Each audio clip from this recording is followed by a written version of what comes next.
quick and check to make sure my volume, blah, blah, blah.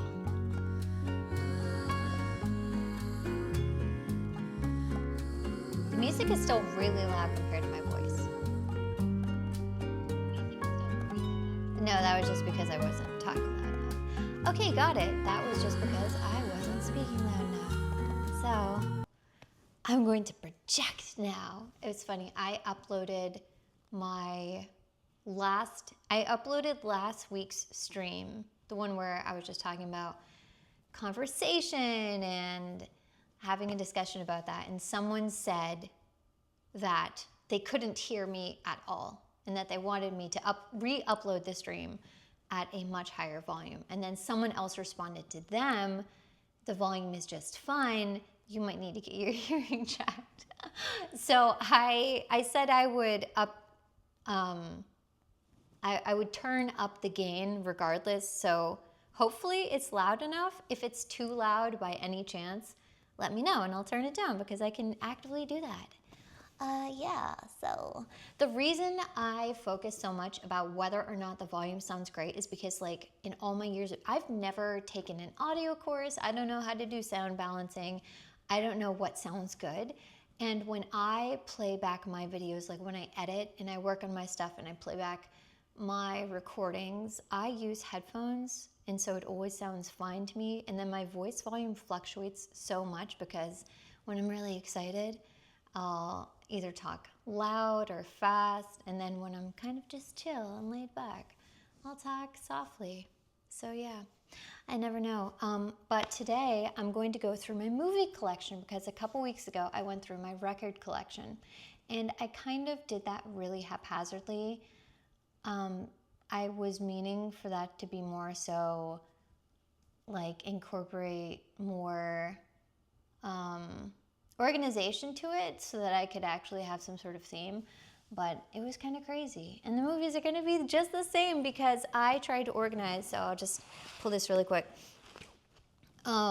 These are not my only films, but this is just like, you know, I've tried to organize them in tiny little containers, do the whole Marie Kondo thing, and organize them based on either if they were Criterion Collection or classic film or Studio Ghibli films or whatnot, or by the same director. But over the years, I've just shoved movies in my cabinet over there with no real organization.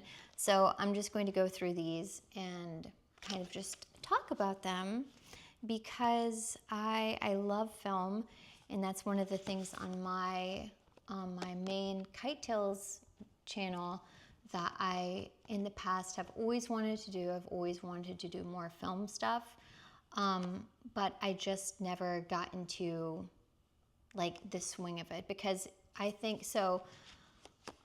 Flex and I do movie reviews occasionally, but even that being said, like there were still some reviews that we filmed together that I just never uploaded because the whole process of like recording something, editing it, uploading it can be really time intensive. And so things just fall through the cracks. So the reason I wanted to get back more into streaming was because I felt like it would be a good way for me to get more stuff out that I wanted to do, that I've always wanted to do and talk about without the looming, you know, the editing, the need to edit and upload and blah, blah, blah, blah, blah. This way I could just do it and I don't have to worry about anything. So this is going to scratch that itch for me. I love film. I love talking about film. I'd like to do it more regularly.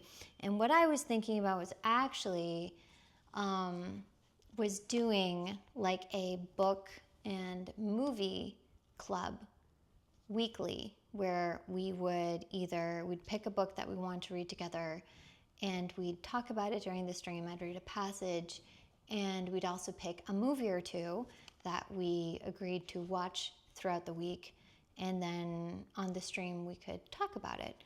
I don't know the logistics of that. It's still something I'm just cooking up, brainstorming. If I can get enough interest in it, if people would want to do that, we could do like a weekly book and film club, and I already came up with a name for it. I'm gonna call it the golden hour. You know, like the golden hour when the sun sets and everything's supposed to look and, you know, have that nice golden effect. So I was like, oh, that'd be perfect because I want to go for that cozy vibe. So thank you, Andrew. Yeah, the golden hour, because I'm like, it's not gonna get copywritten. You know, no one's gonna come after me. It's a pre-existing thing. I should be safe. So that's what it, but I have this curse when I name things, like when I name a series or name a show, it tends to not go anywhere. So I'm just thinking about it. But yeah, let's go through my film collection because I've got a ton. I've got boxes and boxes. I'm gonna go through them one by one though. Okay, so this little cart right here, I think these were supposed to be Criterion films. I might have to actually step away. I think I have an eyelash in my eye. It's bothering me. Okay, so some of these I haven't seen because these are Flexus films. Some of them, Terrence Malick's Days of Heaven. Like, I haven't seen Terrence Malick's Days of Heaven, but it is a Criterion film. So some of these I'm going to need to put on my list to watch here. But let's see, this says, in 1910, a Chicago steel worker, Richard Gere, accidentally kills his supervisor, and he and his girlfriend and his little sister flee to the Texas Panhandle, where they find work harvesting wheat in the fields of a stoic farmer. A love triangle, a swarm of locusts, a hellish fire, Malick captures it all in dreamlike authenticity, creating a timeless American ideal that is a gritty evocation of the turn of a century labor. So this kind of sounds like along the lines of Mice and Men, 1978. Never seen it before, but here it is in my movie collection. I'll have to put this on the list if we do a film club, because clearly if it has this C, that special C, then it's in the Criterion collection for a reason, correct? So I'm just gonna put that at the end. Oh, Kevin Stryker, hi Kevin. As you noticed, oh, I should make Drew a mod too. How do I do that? Can I make you a mod through this thing? I will have to do that later, but yeah, people will notice I've put mod status on nearly like everybody, because the auto mod was out of control. No one could say anything the last couple of times I streamed, so I'm like, forget it. I revoked, I put auto mod on like the lowest filter, and then I just have a ton of mods. Oh my gosh, you have 70 of their Blu-rays? So you must go like crazy during the Criterion sales, right? Because that's the way to buy them. Kagemusha, Akira Kurosawa. I haven't seen this one either. I've only seen Seven Samurai for Akira Kurosawa, I think. I haven't seen Kagemusha. So yeah, Kagemusha. Let's see. I'm not going to read the backs of every single one of these, just a little, you know, here and there. So this is sumptuously reconstructing the splendor of feudal Japan and the pageantry of war. Kurosawa creates a historical epic that is a meditation on the nature of power. So I actually, when Assassin's Creed Shadows, Ubisoft invited me to get to play the game for a few hours early, and so I like, I watched a whole documentary on the, what's the period with Oda Nobunaga? The Sengoku period of Japan, and learned about like, the samurai and how Oda Nobunaga like utilized poor farmers and his army, and you know, so I kind of like went really crazy into my interest in that. So I should definitely check out that film. So David Cronenberg, Naked Lunch. This is another one I haven't seen. These are all Flexus Criterion films, by the way. I know Cronenberg did, Cronenberg, what else? He did, what's that movie with the, where their heads, what's that called? I can't remember, but David Cronenberg does some, grotesque. He does like body horror stuff. So I haven't seen this. This is just another title that I recognize, but This is clearly not my little caddy. This is his. Yeah, this isn't a Kirk Douglas Paths of Glory. Stanley Kubrick. I haven't seen any of these. These are all Flex's films up at the front here. So I grabbed the wrong caddy. In truth, I get effed massively by import fees for Criterion. Oh my gosh, that is wild. Yeah. You know what? I remember. So I have a friend in France, and he had me assist him in buying some films when they went on sale in Barnes & Noble's sale for the Criterion Collection, just because, like, yeah, he said, like, it was crazy, the import fees. So this one is Fear and Loathing in Las Vegas by Terry Gilliam. I have seen this one. This is one of Johnny Depp's most, like, well-known roles, right? And apparently he's just directly being possessed by the spirit of Hunter S. Thompson. Yeah, this is a crazy... It's an enjoyable movie. Oh, and Benicio del Toro as well. Yeah, so that's a classic. I have seen that one. The Royal Tenenbaums. Okay, so I want to talk a little bit about Wes Anderson, because Wes Anderson's early films, like Royal Tenenbaums, what was the other one where Jason Schwartzman plays a high school student that's like in love with his teacher? Is that Bottle Rocket? It might be in here. I love Wes Anderson's style visually, but I feel like he has really become a caricature of his films, especially with the last one I saw was Asteroid City. I know that, what's the last one that just came out? I can't remember. Rushmore, thank you. Why did I think it was Bottle Rocket? I think Bottle Rocket is another film that takes place with a high school student with some amorous, yes, Rushmore. Rushmore was so good. And so even, you know, like Life Aquatic, I love early Wes Anderson. I know I enjoyed The Hotel. What was that one called? You're going to have to help me, Kevin. Kevin's going to be my movie buddy. Hotel. When it comes up. But I feel like Wes Anderson today has become a meme of himself, because it's just like he follows the same kind of formula. He gets these really, really inflated casts that, to me, when I see the trailer for it and I just see like name after name after name, I'm not one of those people where I will see a movie purely for an actor. And so to have this director that kind of just like really fluffs up his cast with all of these like A-listers kind of takes me out of it. And then they're all kind of doing the same exact deadpan delivery style. Like Jason Schwartzman is great at it, right? But not everybody should be Jason Schwartzman. Not everybody needs to deliver their lines with the same exact cadence and manner. So that is my little spiel about why I'm not the biggest fan of him right now. Here's another Akira Kurosawa, Rashomon. I'm probably not pronouncing that correctly. I haven't seen this one either. Another one of Flex's. But look, if I do a movie club, I've got plenty of options here, right? And so I was thinking, I want to create like a Discord server where I can stream these films, but I don't have to moderate it, because I think my like frustration with running online communities and whatnot is moderating is like a full-time job, and you are expected to be available, you're expected to mediate, you're expected to organize and coordinate. So I was thinking, if we do a movie club and we can decide on this, I want to create a Discord server that has like permissions locked down. Like you're only going to be able to connect the voice and to watch the stream, but you're not going to be able to go much outside of that. It's going to be really, really, you know, heavily restricted, just because I don't want to have to deal with it.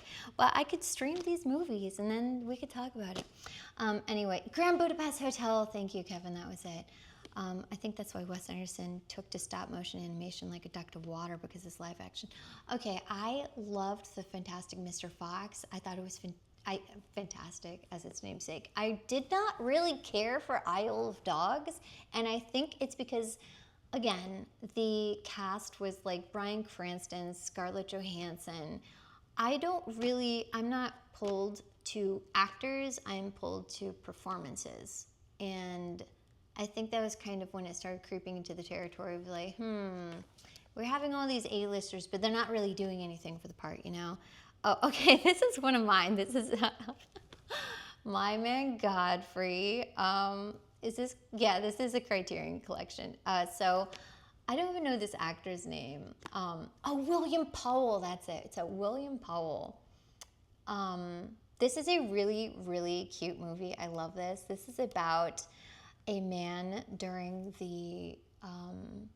it's recovering from the Great Depression era, but you had a bunch of these men who were out of work. They were former white-collar workers, and they were unable to find work, and so she hires this man. They don't have this is a cartoon version of William Powell, but she hires him during kind of like this charity event to be her butler, and they end up having this really cute, frustrating romance. This movie was so it's a 1936 film, and it holds up so incredibly well. The humor is really, really funny. And I just love the chemistry between the two, Carole Lombard and William Powell. So this one's a really, really great film. And William Powell, is it Powell or Powell? I think it's Powell. But he's in a series of films that I've never seen called The Thin Man. And I don't know anything about them, but there's like 6. Like the thin man comes home, the thin man goes to work, the thin man eats breakfast. So I've always kind of been curious about that series. Fantastic Mr. Fox and Isle of Dogs can just be 100% unreal without getting the usual complaint his modern style does. His Back to Wes Anderson, like I said, I visually love his films because I love how pretty they look. But recently they've started to get on my nerves. I think it's just too much. Like, we need a little bit of diversity. Andrew says that's been my biggest problem with A-list actors, voice acting, and animated stuff. That has been my problem too. I don't really care about A-list. I don't need to hear someone's voice.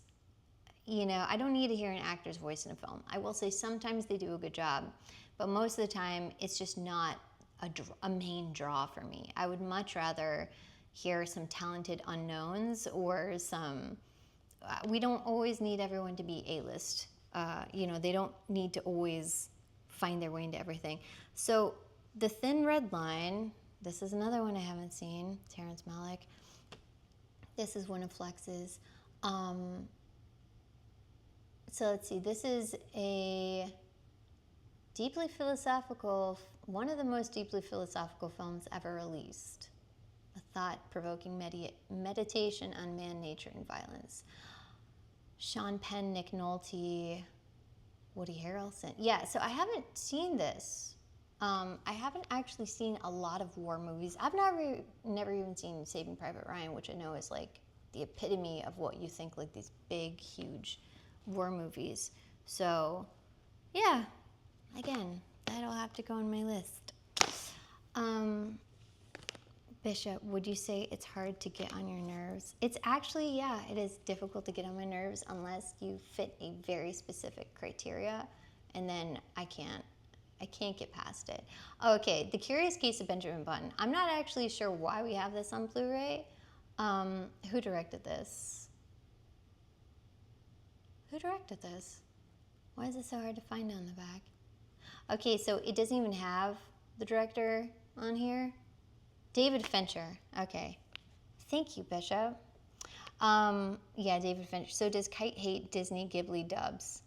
Okay, we're about to I have a whole section right here on Ghibli. Okay, that's coming up. We're going to be talking about Ghibli for a while, so you stay tuned. I don't know why I have this on Blu-ray because I didn't actually like this movie. Do you know, I just found this out. Guess who wrote the novel that this is based on? F. Scott Fitzgerald. I just found that out. I had no idea because I was in the library checking out some books. And I saw Fitzgerald, The Curious Case of Benjamin Button. This was a Fitzgerald book. But I just don't like this movie. I I don't know why. Just something about it. I don't think I like either the actors in it. I don't like Kate Blanchett's very affected Southern accent. I think it's put on too much. Southern is such a difficult accent to do that it really quickly falls into campy. And it's, oh, hello, Benjamin Button. How are you doing this fine evening? It's so over the top. Okay, so, oh my God. Okay, this film right here, this is one of my favorite films. You have no idea. Notorious.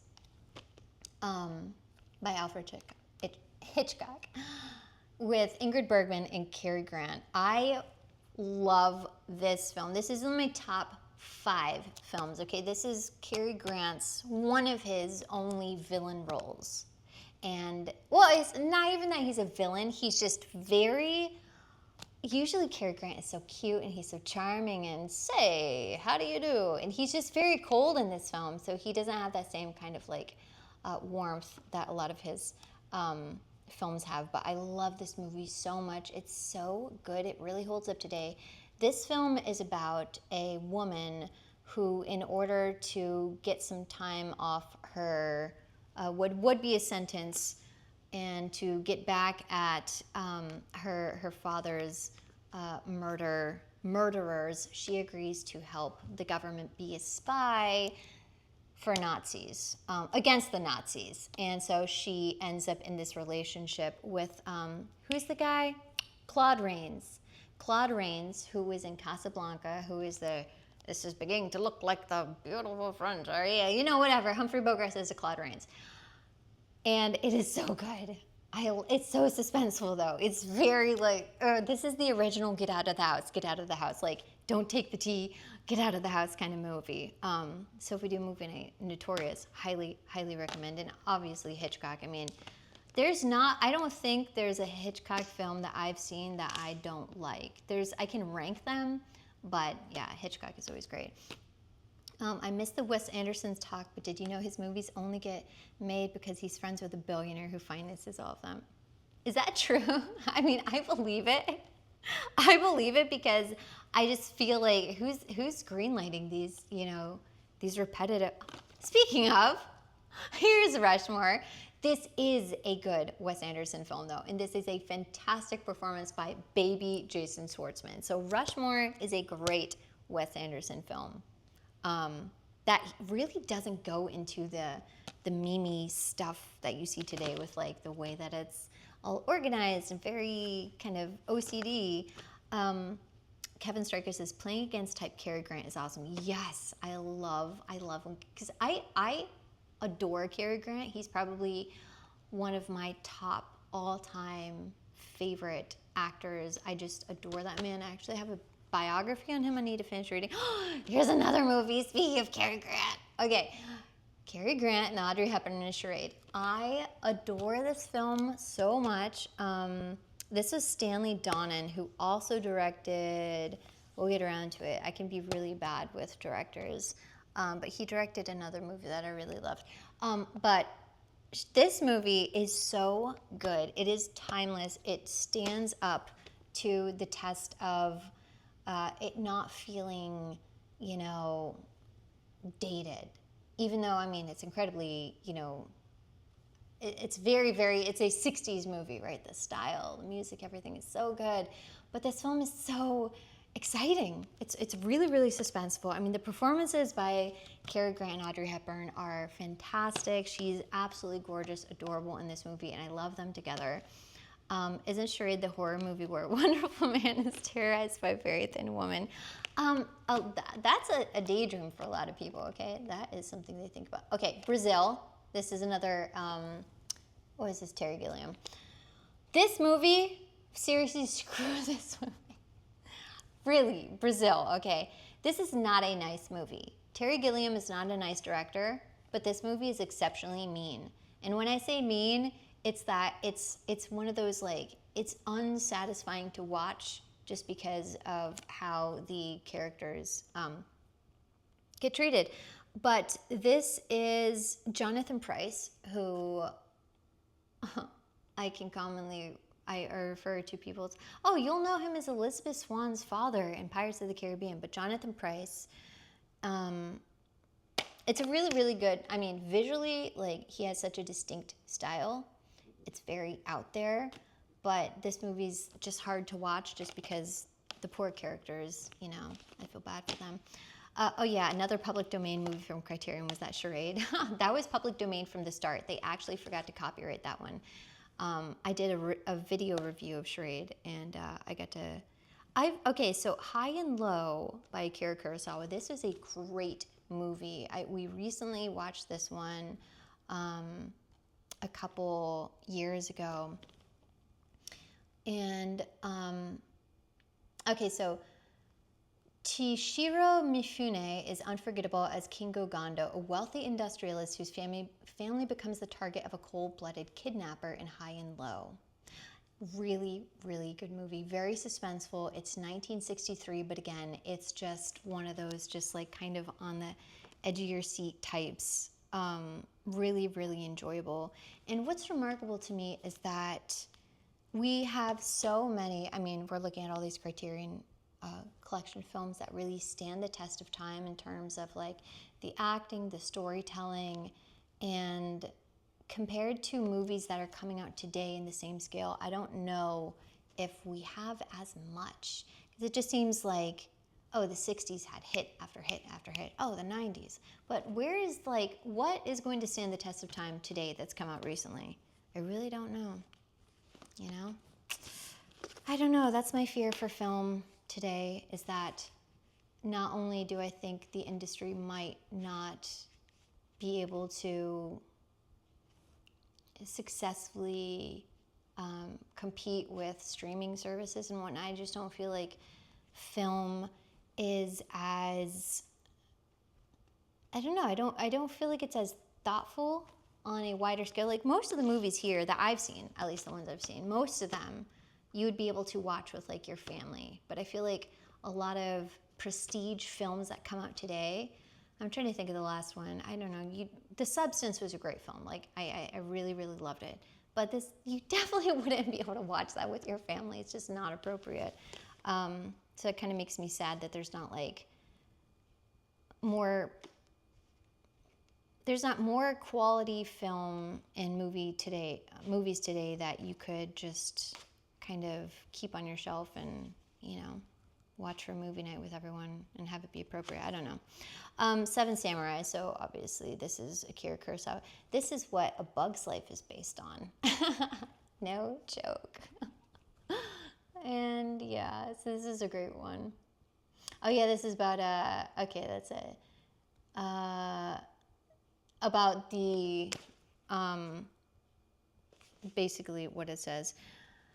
The, okay, they hire warriors to protect them from invading bandits. Yeah, that's pretty much exactly what Bug's Life is, and I love that. I think I finished this little one, so I'm going to move on. Oh, I do have a couple ones that fell out. Oh, Brazil is a favorite of yours, are you mean? No, look, I love Brazil, right? It is a beautiful movie, but it's just like that ending gutted me. I felt so freaking depressed after watching it, and I felt, oh my gosh, I just feel heartbroken.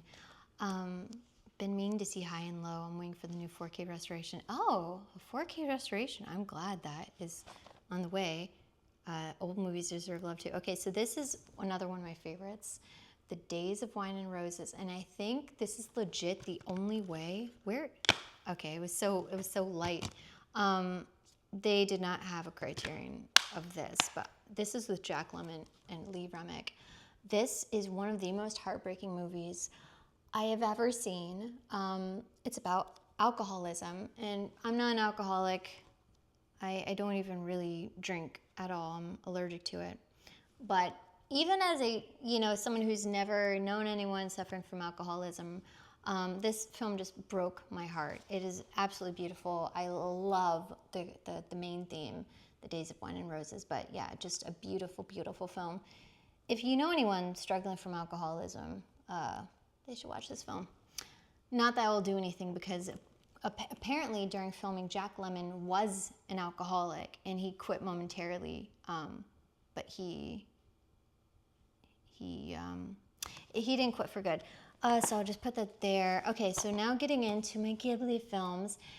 Princess Kaguya, which wasn't directed by Miyazaki, it was directed by the other, I hate calling him the other one.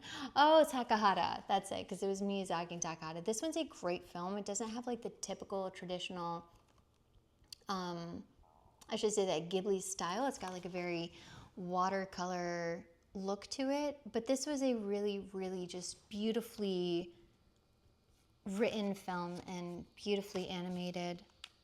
And I did see this one with, so now I can talk about the Ghibli stuff. I watch all of the Ghibli films with dubs because I feel Ghibli really pairs their characters well to A-lister voices. Now this is the exception because it's not like, I mean, they had Lauren Bacall in Howl's Moving Castle.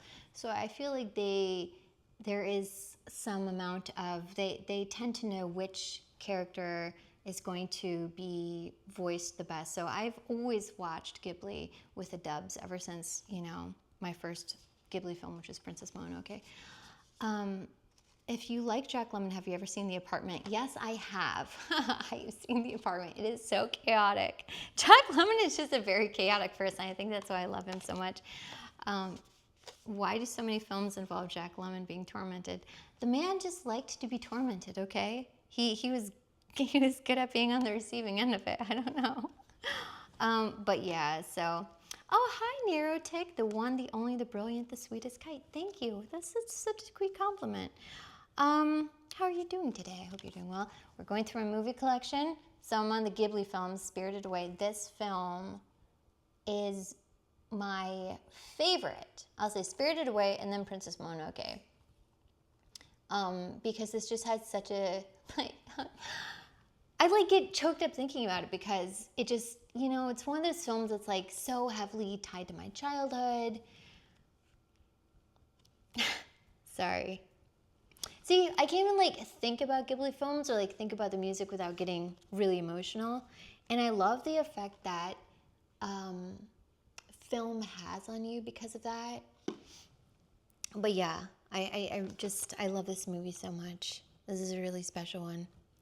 And again, watch with dubs, not with subs. I've never seen it with subs. I remember years ago, my online gaming group, we did a Studio Ghibli movie day, and we had to split the viewers into subs and dubs because they're like, oh, I refuse to watch the dubbed. It's so obnoxious. I'm like, oh, I totally disagree. I think the dubbed is fantastic. I've never seen the sub to compare, but I do think the dubbed versions of Studio Ghibli are an exception to the whole rule of like not wanting to hear voice actors and whatnot or wanting to watch in the original language just because I feel like they do a really good job with their cast. Gonna flex again. I have every Ghibli film on Blu-ray. Oh, well, I think I do too. So far, these are both Blu-ray, okay? And all of these are more Ghibli, so I think I did maybe lend some to my brother. I'm not sure if he's returned them, so we might be flexing the same there, buddy. I mean, do you have this collector's edition of Princess Mononoke? I don't know. Jody says, the first time I saw Spirited Away, my brother stopped it halfway through and said he had to return it to his friend tomorrow, so I had a fear of No Face. Oh my gosh, how could you like pause on that movie and not finish? No Face is such a, so No Face, for those of you, he's this guy up at the, right over here. He is very misunderstood. He's a very misunderstood spirit. But yeah, that's kind of terrifying because he kind of just looks like, a scary creature. So this film, Princess Mononoke, I recently saw this. This is another one that's going to get me a little choked up. Because I really, really love, so Miyazaki is such an interesting director. I saw, I forget what the documentary on him is. It's Kingdoms of Madness, I believe is the one that I saw. And it was just heart-wrenching because you have this like brilliant just beautiful director who makes these incredibly fantastic, charming, touching stories. And he came across as very, very pessimistic in the documentary, just pessimistic about, I don't know why I'm like getting so worked up about, I think it's because I really resonate with this, because I think of myself as an optimistic person while still having this like looming dread over me just about, the way that things are right now and all the suffering in the world and, things that are completely out of my control, but still wanting to like portray this, like happy front for the sake of other people, and because there's already too much misery in the world, why are you going to be, So I really, really resonated with him, listening to him in this documentary. I think that's like why it gets me so much. But that's why I love his films, is because even though I think he seems to be a very pessimistic person in terms of what he believes is actually we are capable of changing or whatnot, he doesn't let that at all like sink into his films. And they're like the most like just sweet, positive, very thoughtful films. And I just really appreciate that about him, because I feel like it would be easy to make a very kind of, negative film that has a really sad conclusion, but he doesn't do that, even fighting against what he may believe. He doesn't do that for future generations, and I just appreciate that about him. Yeah, he's a very, very melancholy person. And so I've always resonated with him doing that, but it has inspired me. So, I mean, Princess Mononoke, I could like do a whole video essay just about, I'm sure plenty of them exist, but the depiction of so you have like the environmental aspect, but you also have the progressive, what was her name? The lady, I can't remember. It's my favorite film, and I can't remember her name. But the woman who runs the Iron Camp, and she takes in prostitutes and lepers, and she gives them a life, and she gives them a place, and she feeds them. And she's not like a villain, even though it's very easy to, as the main character, as San, villainizes her. And it's just, I just love how gray this movie is in terms of just like the motivations of the characters and whatnot. There's like no true villain. Well, maybe what's his the monk.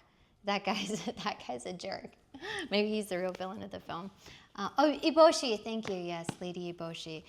Porco Rosso is based on his own personality. I didn't know that, but that explains so much. Porco Rosso is also in here. Okay, so this is definitely not a Ghibli film. This got in here, and this is again when now it's getting. Come and see a film by Elem Klimov, and this looks like a legendary Soviet director. Okay, so I've not heard of this film. It's a senses-shattering plunge into the dehumanizing horrors of war as Nazi forces encroach on his small village in what is now known as Belarus. Teenager Floria eagerly joins the Soviet resistance. Okay, so this is a war movie. It looks to be heartbreaking. I haven't seen it, but this looks rough. Has anyone seen this film? This is War Crimes, the movie. Oh my gosh. Yeah, okay, so this is probably going to break my heart. But it is important for us to watch films like this.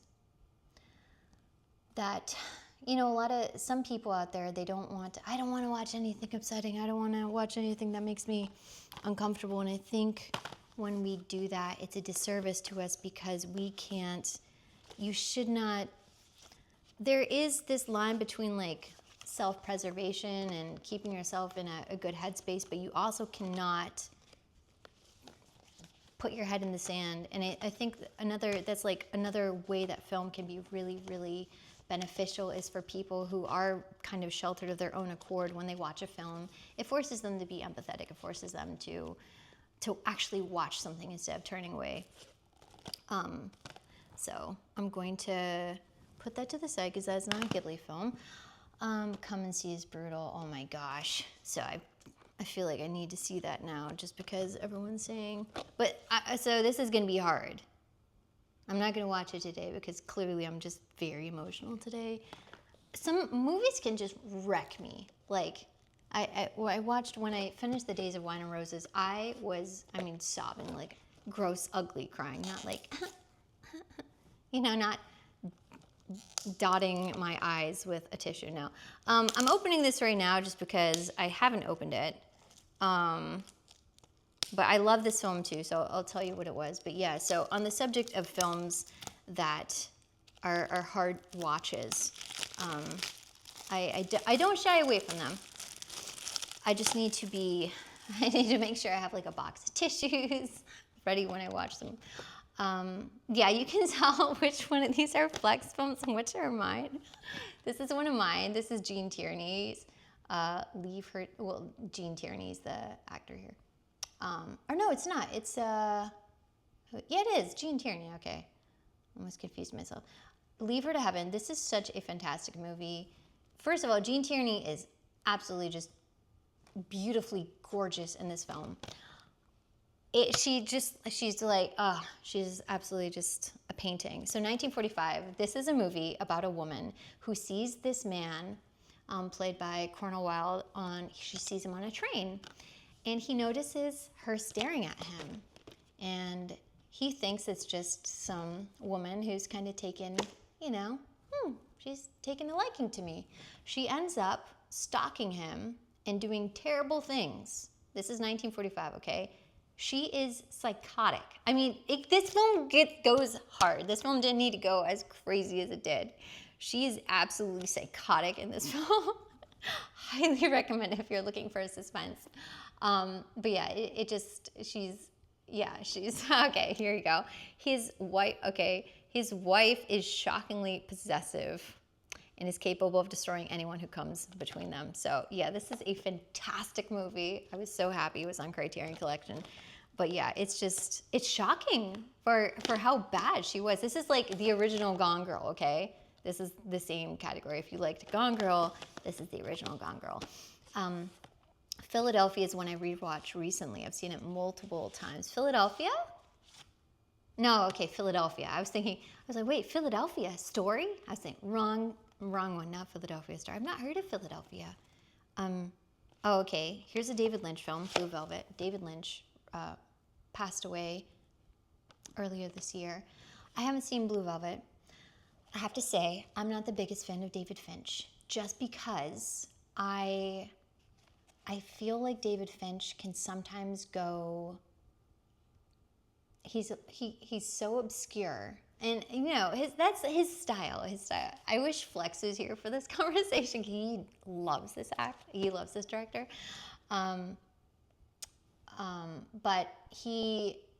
David Finch, sorry, David Lynch. I was thinking of, thank you, Bishop, for correcting me. Bishop actually is one of my good friends, and he told me that last time I streamed, I said a word that he said didn't exist. I said behooven, and I meant to say beholden. And yeah, I mixed up my words, but behoove is definitely a real word. I don't think you knew that. Anyway, yeah, David Lynch, not David Finch. I feel like David Lynch sometimes goes too obscure, like Mulholland Drive. What the heck is Mulholland Drive about? Naomi Watts behind a dumpster, dressed like a monster. I don't know. I'm not deep enough to understand David Lynch's films. I didn't really care for Twin Peaks. It doesn't vibe with me. I don't know. David Finch is from Sesame Street's Twin Peaks. Is that true? Is that a real character? Oh, here's another film I don't like. The Breakfast Club. Okay, so The Breakfast Club, John Hughes. I'm sorry, hate me, but I don't like these kids. These kids are brats. These kids, this is like first world problems, the movie, all right? They're so freaking miserable. They're all in detention, and they're all buddying up and talking about their life, right? And it's just so 80s. I'm not really the biggest fan of 80s films.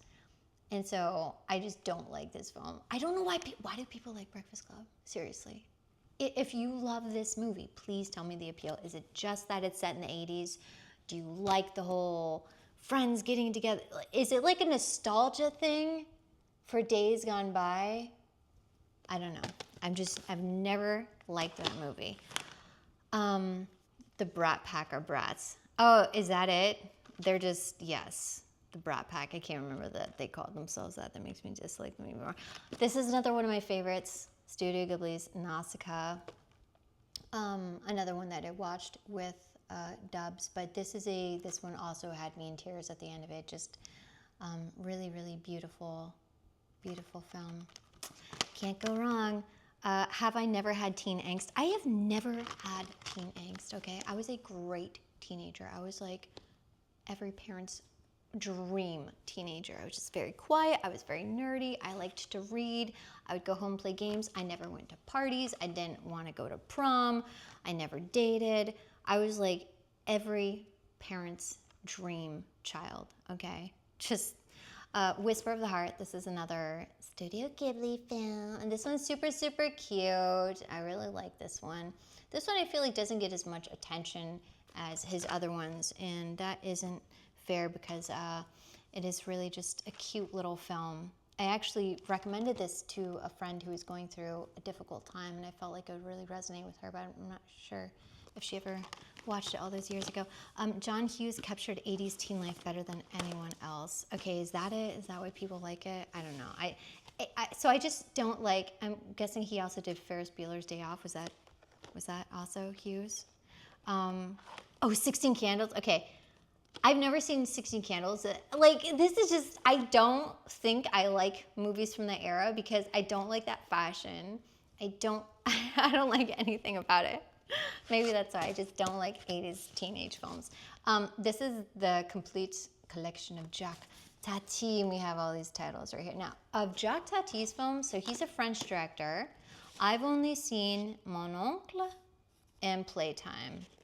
And I don't think there's anything in here that's, we'll show you a photo, but Jacques Tati is super, super extravagant. He actually, I think, bankrupted himself with the movie Playtime. I don't know in which year it was or what came last, but really, really visually impressive. Built this fantastic set. I mean, just like built almost a whole other town. But I feel like this director was so ahead of his time. So these films are all like, okay, 1949, 1953, 1958, 1967. The last one was in 1974. So I feel like he was just ahead of his time. Although I don't think these films would be popular today just because I think attention spans and whatnot have kind of, but they're really clever. But it was just a little too slapstick for me, and I don't really do well with slapstick. So I didn't really appreciate Jacques Tati, unfortunately. Okay, this is a film, I have to say, this is my least favorite Ghibli film because I thought Ponyo was such a brat. I thought she was so ill-behaved. I also hate Finding Nemo, and I also think the clownfish in Finding Nemo, I think Nemo is very ill-behaved. I don't like movies with ill-behaved, bratty children, and I can't. So I do not like, which is funny because I gave my niece a little Ponyo doll, and she loves it, but I freaking hated Ponyo in this movie. I tried to rewatch it recently. I was like, yep, no, she's still bad. She's still bad. She's so disobedient. Just so it's too much for me. Ponyo is my least favorite, directed by Miyazaki. I think there are a couple worse Ghibli. Yeah, I'm sure. I think there are a couple worse ones that I don't even have, like Earwig and the Witch or Witch and the Earwig or something. And I think one other that came out recently. But yeah, Ponyo is definitely. I'm so glad to know. Kevin, we're in the same boat here. Is not really liking Ponyo. It just, I don't know. It says it's actually inspired by Hans Christian Andersen's The Little Mermaid, which I don't see that whatsoever. Because I really like the original Little Mermaid by Hans Christian Andersen. But This movie, oh my gosh. So this is a Miyazaki movie, Studio Ghibli, when Marnie was here. When Marnie was there. This is such a beautiful movie, but it is heartbreaking, and it gets to a point in the movie where it's just like, oh, it's sad. And then it keeps getting more sad. Really, really touching story, though.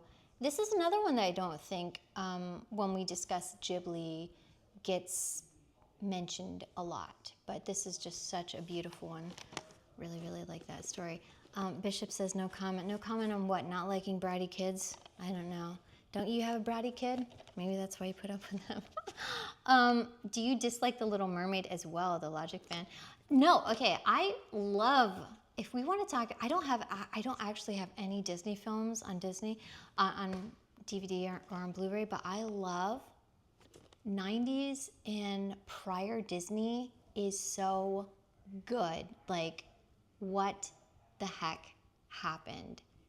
Disney's classic Disney animation film used to go is so hard. It was so good, and they just don't take those risks anymore whatsoever. It's so safe, and it's really just foolish, and I hate it.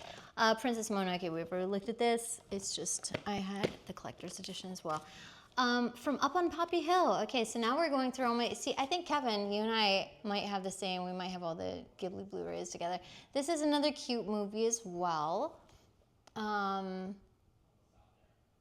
It's not like, you know, I wouldn't, it's not in my top 5 Ghibli films, but it is very cute and sweet. Let's see. Oh, sorry. I don't know how to expired. Okay, so Jodi, I did my auto mod. I altered its like permissions to go in the lowest setting, but I don't know why it blocked it, but it says, the bait film Marnie. So many people thought it was a lesbian romance, and then the plot twist happened. Yes, I remember watching it with someone who also thought it was a lesbian romance, and then the plot twist happens as well. I didn't know that was a bait film, or people are calling it that. Okay, the most depressing Ghibli film, right? Everyone says this film will destroy you, and I hadn't seen this film. I actually only recently saw it. I mean, recently in terms of like how long I've been watching Ghibli. This film, okay, this is gonna sound so bad. It's not that this broke my heart. This was a very, very heartbreaking film, objectively just sad. It's that I felt the kids were trying to be independent when they clearly weren't in the position to do so. And I just feel like had they just listened to the aunt, and I kind of felt like, is the moral of the story, had they just listened to the aunt? So, yeah, I can't agree with them. It's a very sad film, but I think that the tragedy in this film that was very sad was just like they didn't have the family support that swooped in and kind of, you know, sheltered them, and you know, had they stayed instead of trying to go it on their own. And yeah, it's a very sad movie, but that one is like the one that everyone says is the most depressing. So Secret Word of Arietta, this is like, this is based on The Borrowers. It has to be. Or did it come out around the same time? Because The Borrowers is an old film. Oh, it is. Okay. Wait a second. This says Little People Called Borrowers. So maybe this is just their adaptation. This is a cute one. It's basically The Borrowers, if you've seen that. We also don't get like, what happened to getting, you remember movies like Mousetrap and The Borrowers? Like, where are those movies today? I don't know. How's Moving Castle? This is another favorite. Christian Bale did such a great job as Hal. But this is just a really, I love the music in this movie too. Oh, such a good one. Let's see, it's pronounced Zodi. Oh, sorry, silent H. Did I say Jodi? Zodi. Thank you for correcting me on that. We're at the end of the list. That's it. I was gonna say there's another Spirited Away. So those are all of my studio. I might have some more, but let me go do a quick thing real quick. I'll put these in here, and I will switch my movies out. Okay, I have another big, well, this one's a big crate. This one is a gigantic crate. Speaking of dubs, Arrietty has an alternate dub in the UK with pre-famed Tom Holland. Oh my gosh, I thought that was going to say Tom Hardy for a second. I love Tom Hardy. Okay, so this is one of Flex's. It is a, is this a case? Is this a DVD case? What is this? Oh, it is, okay. It's the Tron Blu-ray, but it's like a disc. He loves Tron. I'm not like the biggest fan of Tron. I don't know, it just didn't, it doesn't get me. I don't get Tron. Yeah, so the Tron Blu-ray. I know that the new Tron is coming out with Jared Leto, who looks fantastic, by the way. I don't know what Jared Leto's like regimen is, but desperately want access to it. A Tron Deadly Disc. Is this worth something? Is this what it's called? Tron Deadly Disc? Does this mean something to you, Kevin? If you see something in here that's like worth it or valuable, let me know. I don't know. Okay. Okay, so this is the Batman animated series, Volume 1 and Volume 2. I loved this show so much growing up. This is what really like set the standard for Batman for me. Kevin Conroy's Batman will never be topped, but I really, really miss all of the different side villains. So we've had so many iterations of Batman. I mean, my goodness, how many we've had. Shoot, what's his name? Let's Get Nuts. Why can't I remember that guy's name? But recently, I mean, we've had Ben Affleck, Robert Pattinson, Christian Bale. I feel like Batman has been rebooted so much, and no one really can get him quite that much. Like, Christian Bale's Batman is the worst Batman, right? In terms of like, I love those movies. I love those movies to death. But if we're ranking Batman the character, his Batman didn't even want to be Batman. He just wanted to be Bruce Wayne with Selena Kyle in Italy, you know, doing their own business. Do yourself a favor and buy the Mask of the Phantom Blu-ray from Warner Archive. It's excellent. Oh yeah, we recently watched the Mask of the Phantom, and that was a really, really good movie. I will have to buy that one. Okay, so this actually has a little stand. This Tron thing. I'm just gonna put it over there. Logic Fan says Nolan hated doing a comic book movie. He only did them because he was forced to. Are you kidding me? Is that why?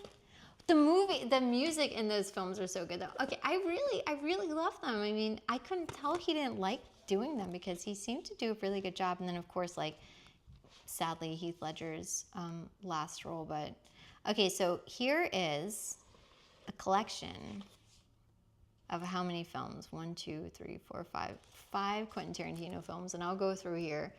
This guy right here, he's such a you either love him or you hate him, I feel, right? So let's see, which Tarantino films are these, so I can list them out. Oh wow, look at this. It like expands. Oh my gosh, look at this. It just keeps going. This thing's huge.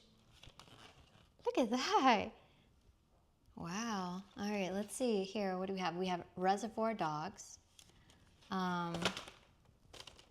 True Romance. I've not even heard of True Romance. We have Pulp Fiction, Jackie Brown, Kill Bill, Volume 1, Kill Bill Volume 2, Death Proof, Inglourious Bastards, Bonus Disc 1 and Bonus Disc 2, which I'm guessing has this commentary. So I've not seen Death Proof.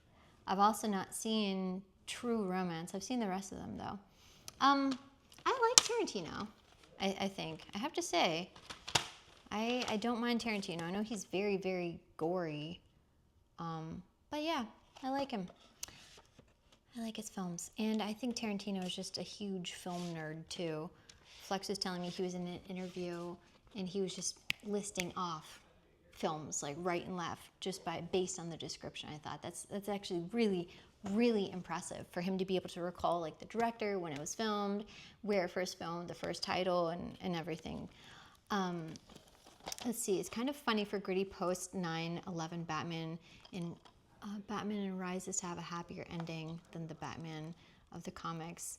Yeah, I I I think that Batman's like a really tragic character. And he's so, everyone like knows Batman as being like the dark and the moody, but I love that about him so much because he's like the only true vigilante, right? I don't think the rest of the superheroes count. Of course, this is one of mine, Miss Audrey Hepburn. So I was having a discussion a few weeks ago about this movie, and a friend of mine, a couple of them were saying that they didn't understand the appeal of it, and I don't know. This is her most iconic role, right? When you think of Audrey Hepburn, you think of her in Breakfast at Tiffany's, and she wasn't even slated originally for this role.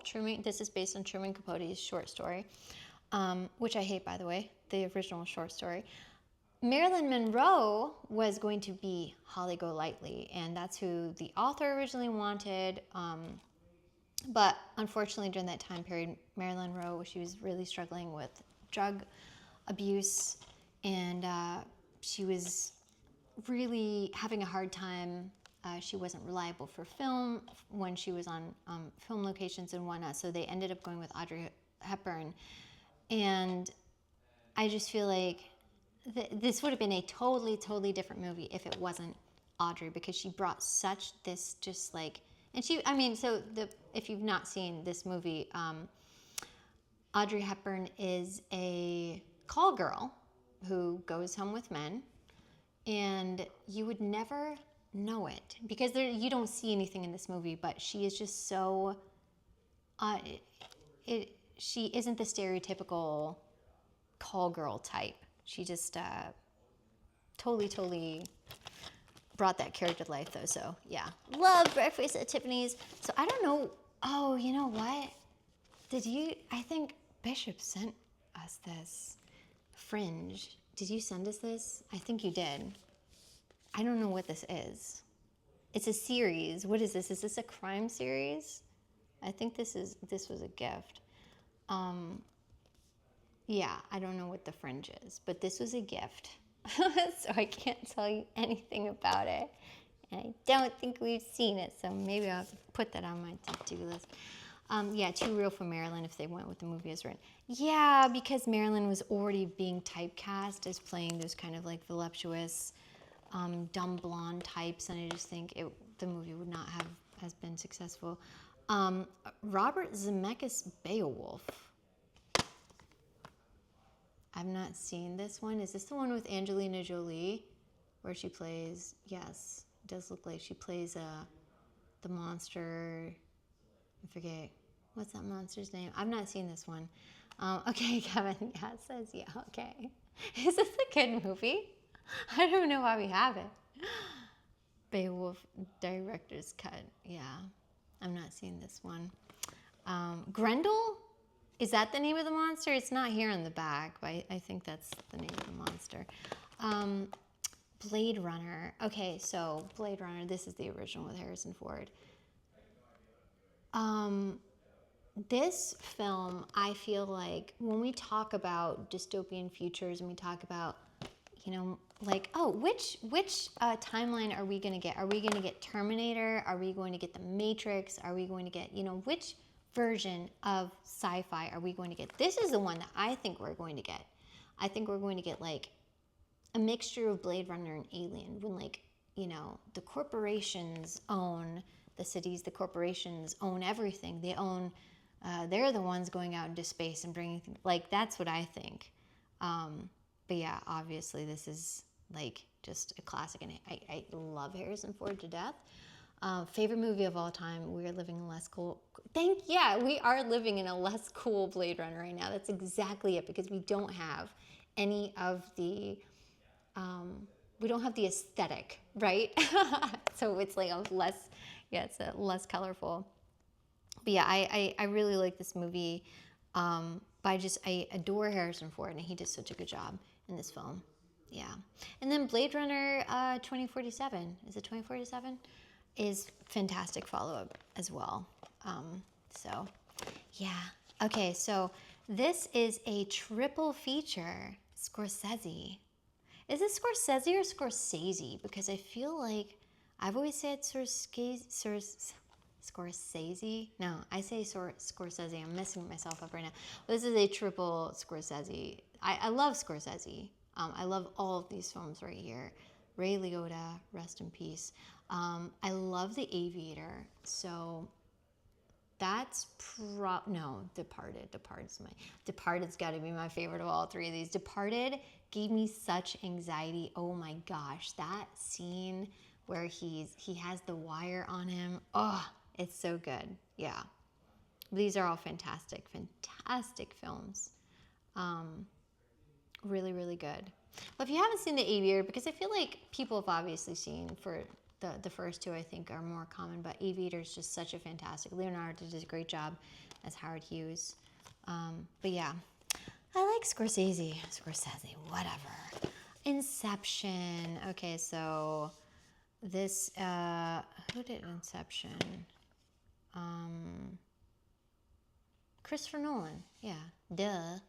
This is like a nice metal case, which is just like this is such an odd case for it. But yeah, I actually really like Inception. I love Leonardo DiCaprio. I always have, ever since Titanic, ever since I wrote him a letter when I was like in middle school begging for his attention. But yeah, I really like Inception. I think DiCaprio is a fantastic actor. Ghostbusters Afterlife.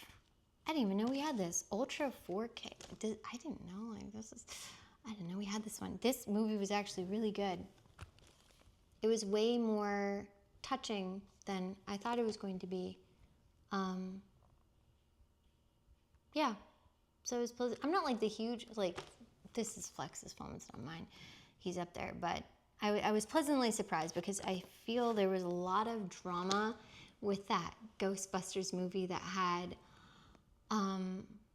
what's that woman's name? Melissa McCarthy, the female Ghostbusters movie that, like, it caused so much drama. It was such a stir on the internet.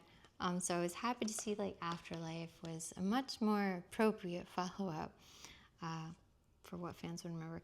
Scorsese. Okay, Italian. Scorsese. That's right. Yeah, I think I've been saying Scorsese, but then I figured out it was Scorsese. Okay, thank you for verifying that for me. It's complicated. I love this film. It's by Nancy Meyers. She's the director, but it's a really, really funny comedy. Hello? Hello? Hi. Hi. I was talking about all of your David Lynch stuff. Oh, nice. People can tell when a film is mine and when a film is yours. I feel like it's pretty obvious. It's very obvious. Yeah, but I was saying how I don't really understand David Lynch the way you do. I don't appreciate him. Few do. Few do. Okay, The Visit, M. Night Shyamalan. This was actually... So I really like M. Night Shyamalan. I always have. I know people think he went through like a weird period with Lady in the Water and The Happening with Mark Wahlberg, but I didn't really hate those movies. I haven't seen them recently to judge, but I've always liked him. So he never went through a rough period for me. But this was such a good, surprisingly good horror movie. I think it's only PG-13 too. Yeah, it's only PG-13, so it's not like super, upsetting or gory or anything like that. But yeah, just a really, really, really good horror movie, and I love it. Spider-Man No Way Home. I don't even think, did I see this one? No, I never watched this one. Have I? I don't remember. Oh, is this the one where, yeah, they all come back and they have they lose their memory, blah, blah, blah. Okay. I didn't really care for it. Lose their memory? Yeah. They get amnesia? Yeah, remember? At the end of it. Sure do. You can come say hi if you'd like. Hello. I'm eating a banana. I'm going through our collection. Shyamalan is still weird. Yeah, he's definitely odd. Shyamalan, right? He's a little weird. Was good. Oh, Knock at the Cabin was really good. Yeah, Knock at the Cabin made me weep. Trap was okay. Trap was fun. It was fun. It was a little off. There's something weird about it. Now this is just a random Audrey DVD. I think my friend got this for me for Christmas because I love her. If you can't tell, she's definitely she's my favorite person ever. If I ever idolize someone, she's the closest I would ever come to idolizing someone because she's just perfect. I have another Breakfast at Tiffany's. Yeah. So I need to go through here and like downsize a little bit. Oh, this is a really, really good film. This is a comedy, One Cut of the Dead. It is a sort of meta comedy. I found a video for you. Okay, I'm gonna have to click on that and see. Let's see, what is it? I'm clicking it right now. I'm actively watching this. Who is this? Oh, how to pronounce Scorsese? Let's see. Scorsese. Let's see. Pronounce your last name for me. Scorsese. Scorsese. Scorsese. Scorsese. It's Scorsese. Scorsese. Wow, and that was him. Yeah. Okay, so Scorsese. I'm answering Scorsese. There you go. Hey, Scorsese. Yeah, this is a fantastic movie, One Cut of the Dead. It is a horror movie. Oh, it's a comedy. It's a, like, what do you call it? What do you call it? Horror comedy. If you have a break, you can come do movies with me. No. He's working. He can't.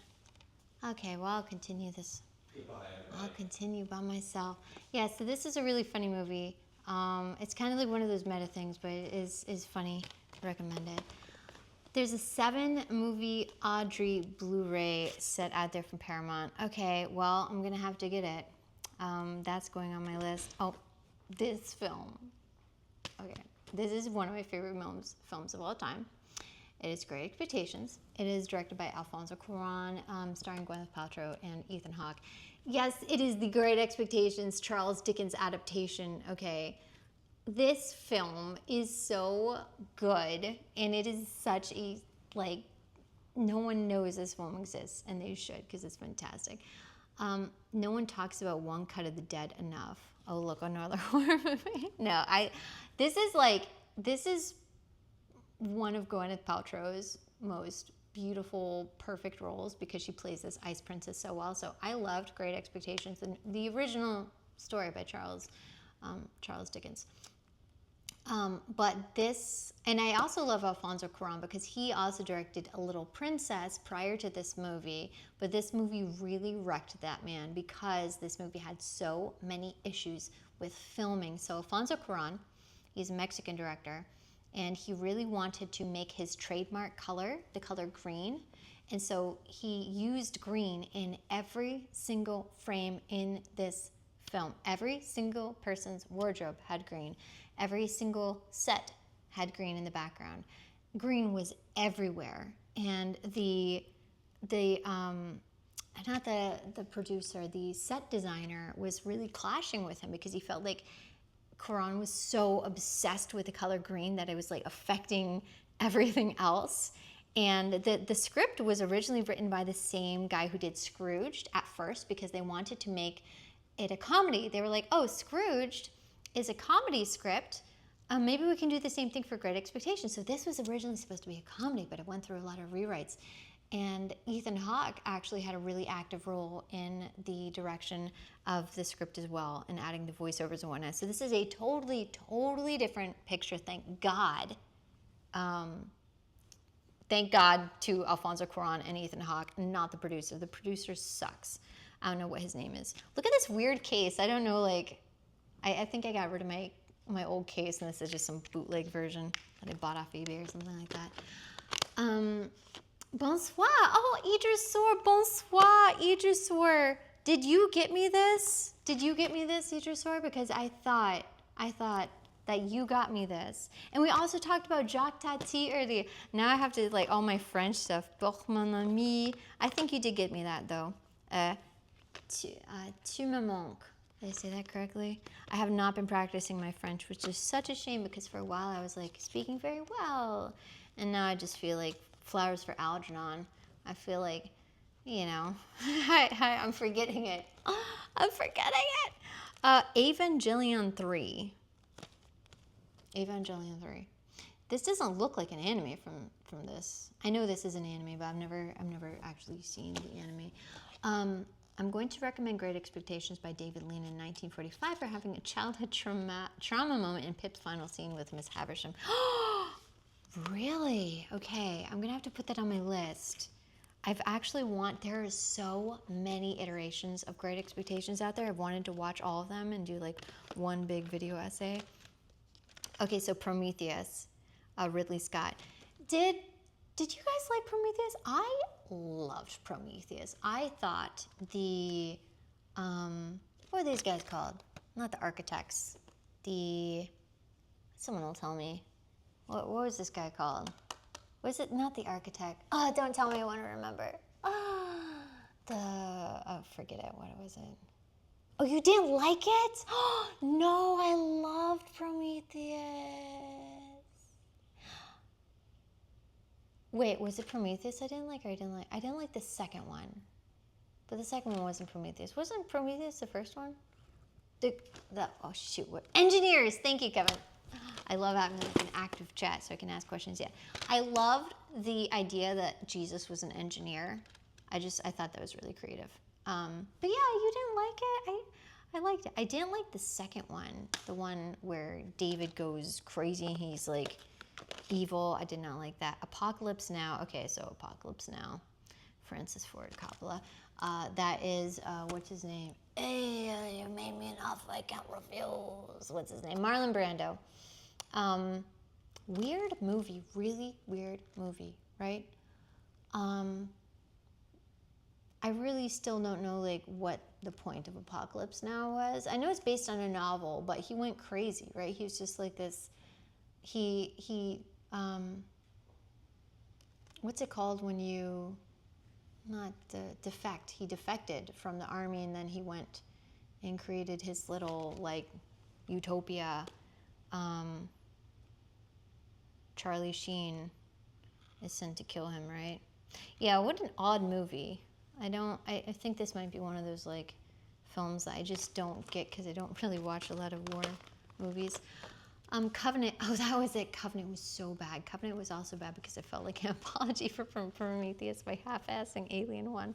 Okay, but what do you think about the most recent Alien that came out? I'm so bad with like Alien, was it Resurrection? No, the one that just came out. That one was actually really good. I liked that one. Okay, so this is a Clint Eastwood film, The Man with No Name trilogy. Romulus is really good. I think you might like it because it's much better. There's no, it's just really good. I think it's just a kind of classic Alien. I've not seen any Clint Eastwood films, actually. A Fistful of Dollars for a few dollars more, The Good, the Bad, and the... I've not seen any of these, but I know it's a classic. You know, Clint Eastwood and his poncho. I just read something today, like on the Biohackers subreddit, about Clint Eastwood was saying the reason why he's in such great shape is because he has like a low impact exercise regimen. He has like a low calorie, low carb diet. He eats a lot of, he has like a nice, clean, kind of not complicated diet, and he meditates. And I mean, he's like, what, in his 90s? So I'll have to pick up Clint Eastwood's regimen. RoboCop trilogy. RoboCop, RoboCop 2, RoboCop 3. I didn't realize RoboCop was a trilogy. I've only seen, I think, the first one. Yeah, I've not seen all three of these. But RoboCop, this is another, yeah, it's like, this movie didn't stick with me because I'm not its main, it wasn't meant for me. Well, that's totally fine. Not every movie has to be meant for me. I actually recommend the shorter version of The Good, the Bad, and the Bad, the Ugly. Oh, okay. Maybe that'll be, is that the third one? Should I just start on the third, or should I watch like the first two? It says it's a trilogy. I don't know if it's one of those where I'm like, I get out of the loop if I didn't know what was going on. You're right about the Audrey movie. It was! I thought so. You're so sweet. So Idrisor loves Audrey as much as I do, and that is like are, we connect. I think we connect when we finally figured out. We're like, oh, we both idolize Audrey Hepburn. I love her so much. Planet Earth. I've not seen this movie, this movie. I've not seen this series. I know it's a series. It isn't David Attenborough. Yeah, David Attenborough. That's like the elephant walks to the hole, and the elephant sees. That's the very stereotypical British narration. But this, I feel like, in this point in my life, this would just be a very sad movie for me. I'd probably be sobbing watching the entirety of it. Yeah, so I have to do that when I'm in a good headspace for it. There's zero continuity in RoboCop. Oh, okay. Or no, wait, are you talking not in the RoboCop? You're talking about The Good, Bad, the Ugly. Okay. I haven't seen Planet Earth Alien Woman. That did sound very odd, yeah. I haven't seen that series. Let's see. Oh, okay. The Godfather pamphlet is like just stuck in here and I don't know where the thing is. So this guy, can we talk about Marlon Brando for a second? Marlon Brando, like, everyone thinks like peak Marlon Brando was like Streetcar Named Desire when he's like in that wife beater and he's a mess, Stanley, and he's awful in that film, but he looked fantastic, right? But this man grew up to be such a troll. Island of Dr. Moreau with Marlon Brando, and he's very, very changed, like fully just, overweight and covered in sunscreen. Island of Dr. Moreau is such a wild movie. It also has Val Kilmer in it.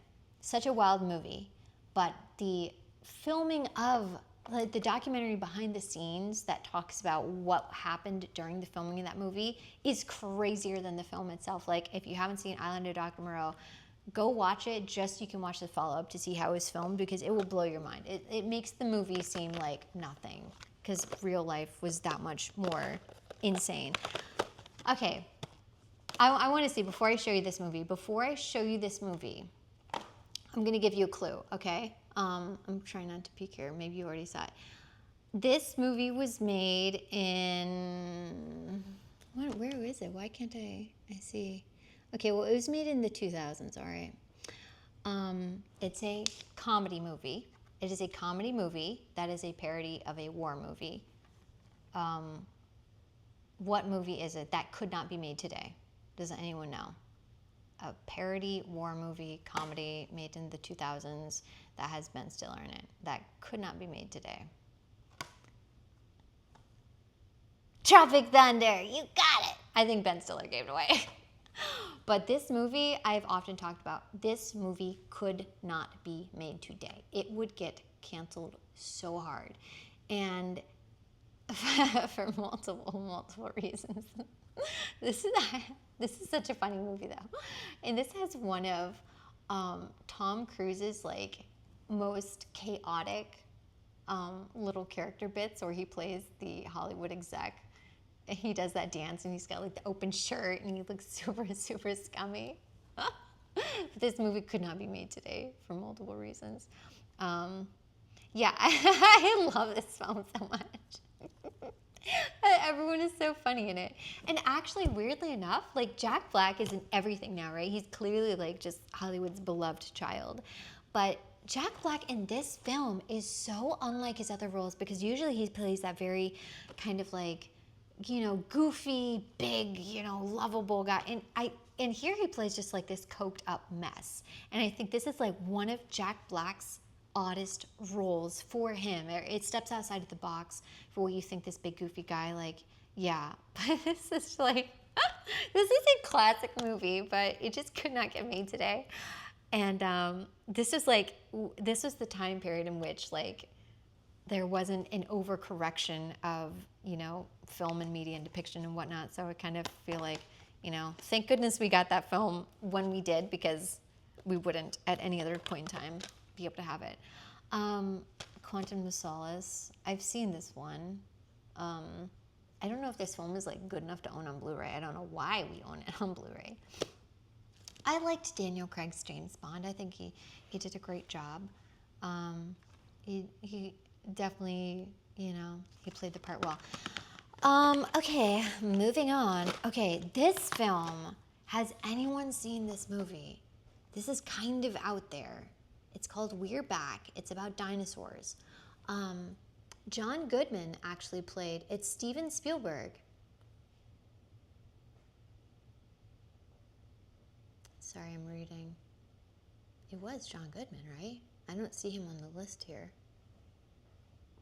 Original screenplay based on the book.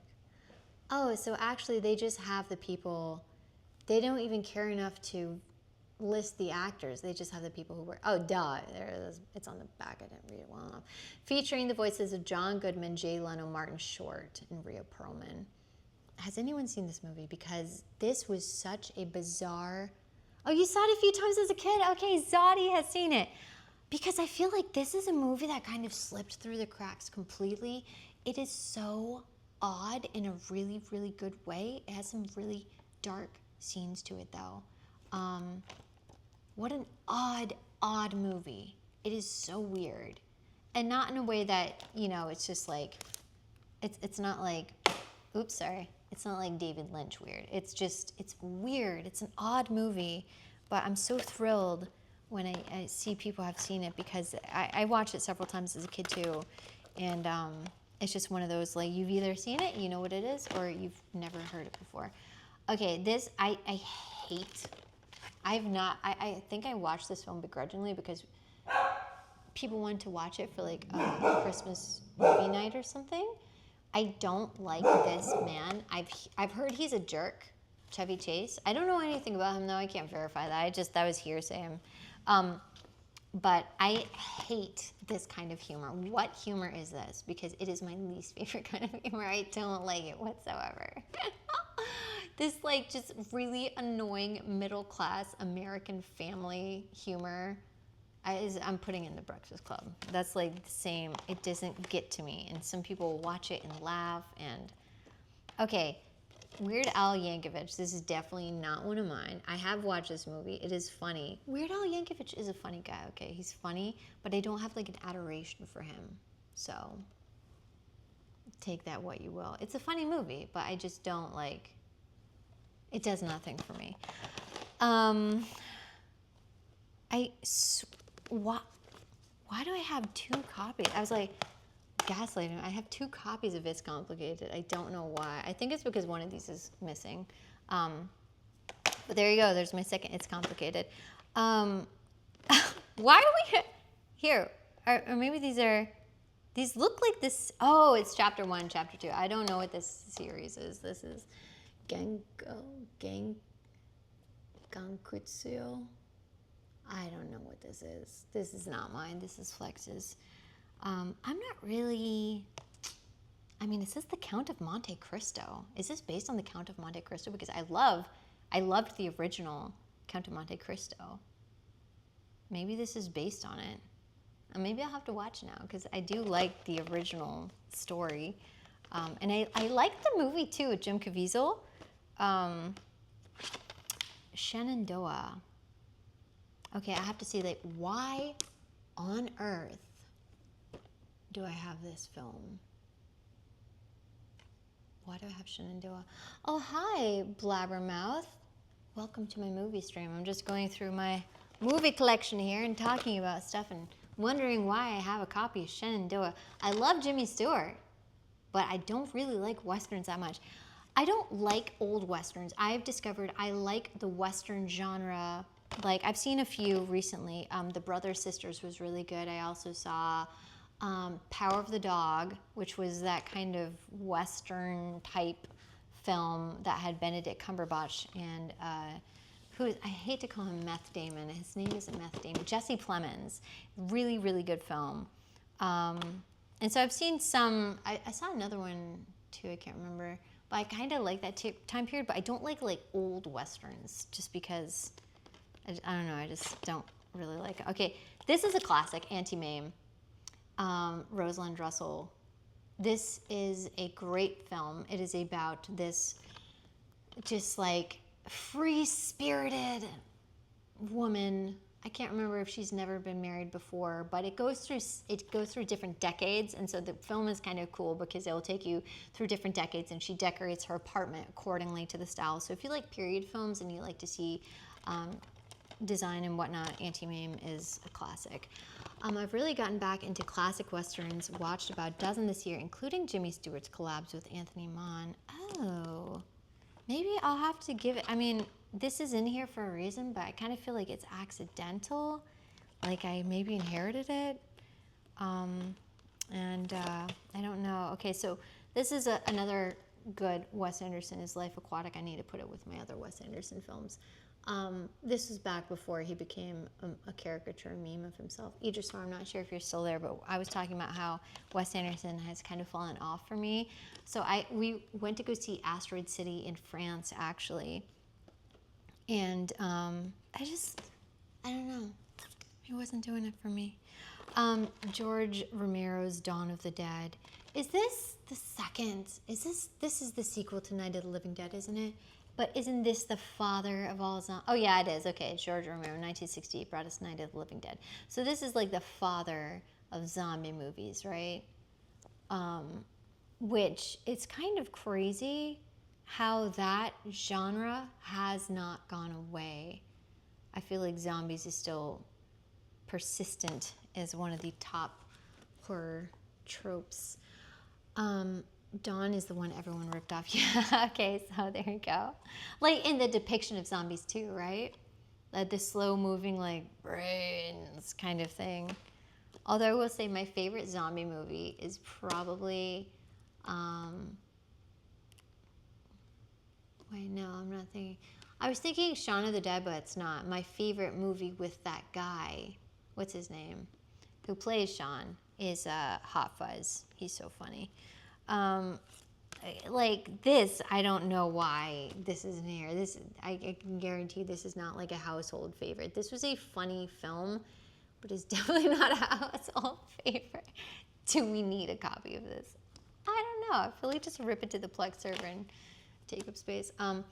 Yeah, his later ones are on a different level, too highly concentrated form of Wes, shall we say. Yeah, that's exactly what we were talking about in regards to Wes Anderson. Like, he's just putting it on too much. It's too concentrated. Oh, here it is. I got it wrong. It was Blade Runner 2049. I don't know why it's 2047. Fantastic movie. Very, very rare, I think, to be able to, do, what's it? It's not called a reboot, is it? When there's like a follow-up, it's just a sequel. It's just a straight up sequel. But to have a sequel all these years later that is so well done is fantastic. And oh, I loved Anna de Armas in this film as Joy. That scene with her attending Ryan Gosling in the beginning when he gets home from work, and she has her cute little like housewife outfit, and she puts down the what's it called? The projection, the plate of food and whatnot. She's so cute in that movie. She's so adorable and beautiful. I really love her style too, like her outfits. So I'm really, really big if style in a film can make me love a film, if not only just because it's pretty to look at. And I'm like, maybe it's Blade Runner just because it was pretty to look at for me. Still flesh eaters, but the grayish blue rotten makeup in Dawn sets its own back to zombies. That whole look really just, I don't think has any diversity to it, does it? He really set the standard for that. Okay, so this is a film, and Fair to Remember, that is referenced in Sleepless in Seattle when the women are crying about remembering the last scene. This movie is so good. Like, I love this movie. Cary Grant, Deborah Kerr, and it is just, it's just like stereotypical kind of sweet Hollywood. I wouldn't necessarily, though, if I had to say objectively, it's not like the best movie. There's some stuff in it that I'm just like, when I rewatch it, I kind of just want to skip through because it's a little boring for me. But I love that film specifically because of certain scenes and the ending. The ending is what remedies all of that. So this Casablanca, obviously classic, right? Everyone thinks like, oh, this is probably the most when someone says, on classic movie discussions, what's a film that you have to see? This is going to be one of the most recommended ones, right? And I don't know if it's for any particular reason. Like, what is the reason that this is a film that everyone says you need to watch? I mean, the cinematography is absolutely gorgeous. I was kind of reminded every single time I watch an old movie, I feel like they knew lighting so much better than today. And lighting as an art form is lost completely. I mean, to be able to get the contrast in the shadows, there's this beautiful scene where someone opens the door, they're standing, the silhouette is in the door frame. So you can only see their shadow. And Humphrey Bogart is to the side and he's talking to the shadow. I thought, I've just not seen anything of that caliber in film today that is just shot so beautifully. But yeah, I just absolutely love. Oh yeah, don't forget Orson Welles. Everyone says Rosebud, not Citizen Kane, right? That's another one. Well, Citizen Kane, I can see why they'd recommend that because I think it had some of the first, how they have the spinning newspaper transition. That was something that came from Citizen Kane, right? So Citizen Kane, I can at least see like, there's certain film techniques that originated or were used for the first time in Citizen Kane. But Casablanca, I'm like, why is this one so highly esteemed? He was insecure about being too old for his leading ladies. Oh, Cary Grant, which offers some meta depth to his characters. Yeah, specifically in Sabrina, in the... it's Billy Wilder's version of Sabrina with Humphrey Bogart and Audrey Hepburn, which is not my favorite version. My favorite version is the one with Julie Ormond and Harrison Ford that was done in 1995.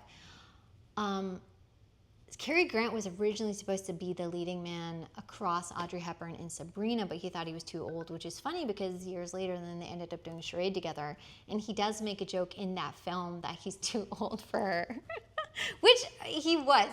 Audrey consistently was made to be the leading lady to very old men. Fred Astaire, who is the guy in Love in the Afternoon?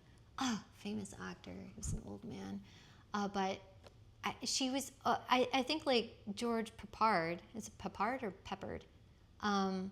He was from Breakfast at Tiffany's, was like the youngest leading man she had that was like her age. And I don't think he was very nice to her in this movie. Gary Cooper. Thank you, Gary Cooper. I was thinking it's like, it's on Putting on the Ritz, Gary Cooper. I know he's in the lyrics there. Yeah, so Gary Cooper was old, right? In that film. But yeah, she's just consistently set across. William Holden and Paris One Sizzles. Oh my gosh. Okay, so William Holden and Audrey Hepburn had a really, really tragic love story, in my opinion. And in my mind, I'm like, okay, so when they met on the set of, now I have to geek out about my Audrey Hepburn lore, but when William Holden and Audrey Hepburn met on the set of Sabrina, they fell in love. William Holden at the time was married, and I think either in the process of a separation or divorced or on his way, but it was scandalous. It wasn't like it couldn't be done at the time. But I think when they discussed him leaving his wife or making it finalized, he said he had had a vasectomy, and Audrey really wanted children, and so she said it would never be able to work out because she wanted children and William had the vasectomy. So she ended up marrying not François Tone. What's his name? Eat your story. You're gonna have to help me out with okay. Here, you have a piece of trivia. Okay, in Jacques Demy, Les Demoiselles de Rochefort, Audrey Hepburn was considered for the role of one of the siblings. Oh, I don't know that one. I'm gonna have to look that up. I'm missing out on quite a few Audrey movies that because I always end up watching the ones that that I love. So I have to watch that. Mel Ferrer, thank you. Mel Ferrer and François Tone look the same to me. I think it's just because they both have that kind of slim, lanky build. Mel Ferrer, thank you. But then she married Dottie, who was just complete the worst scum of the earth. Cheated on her with 100 different women. Poor Audrey. She deserves so much better. Oh, so we were talking about this earlier in Porco Rosso. This is not in my Studio Ghibli box, so I'll have to go put that in there. So that's such a cool. I missed it? Logic Fan, or was it Kevin said that this portrayal is based on Miyazaki? That's cool. I'll have to look into that. Mad Max Fury Road. This is Tom Hardy and Charlize Theron. I really liked this movie. I never saw the original with Mel Gibson, but I really liked this movie. Now, speaking of weird out there movies, this kind of felt like a Terry Gilliam movie, actually, didn't it? It kind of had like that vibe. So, director George Miller. That's who did this. Yeah, I really liked it. I actually really liked Furiosa as well with Anna Taylor-Joy. I thought it was fantastic, but I don't think it performed very well for whatever reason. The movies are so fickle. It's just, it's sad because I feel like Furiosa I really liked. I thought it was just like an objectively good follow-up and a prequel. But it just didn't do well, even though it had the same kind of weird atmosphere and everything in the characters, and you got to see Young and Morton Joe and everything. But yeah, moviegoers are so fickle. I feel like you're either damned if you do, damned if you don't. If a movie doesn't come out on the right weekend or it's up against something else, it won't do well. There's so much science to it. Fury Road was such a blast on the big screen. Yeah, I remember like, oh, so good. Like the sound and everything is a really, really good movie. And then the War Boys huffing the the spray paint cans to get high. There's just, again, I'm not seeing the one with Mel Gibson, so I don't know how much has been ripped from the original, but what a clever movie. Porco Rosso's personality and even the pig personification is 100% Miyazaki. Okay, yeah, I thought one of you guys said that earlier.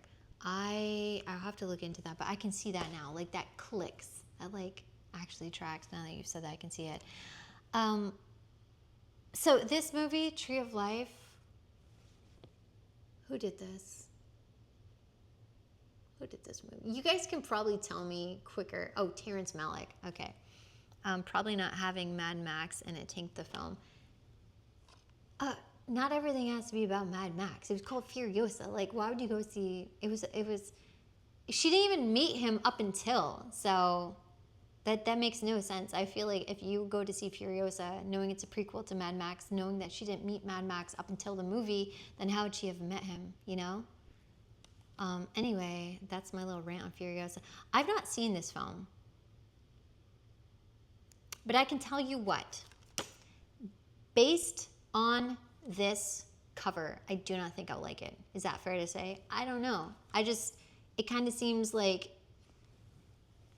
do you guys know that movie Magnolias? Or is it Magnolia? It's like, it was where they're all singing a lyric of a song together. Shoot, it's by that director. Someone will know it. It's got, shoot, what's that, the woman that played Starling in, not the first one, not Jodie Foster, the other version of her, Julia Moore, right? Julia Moore is in it. I think it's called Magnolia. Tree of Life is like a 100 cut per minute. What does that mean? 100. What does 100 cut per minute mean? I don't know. Explain it to me in movie terms. Julianne Moore, yeah, that's it. Julianne Moore. Blink. Oh, blink and you'll miss something. Okay.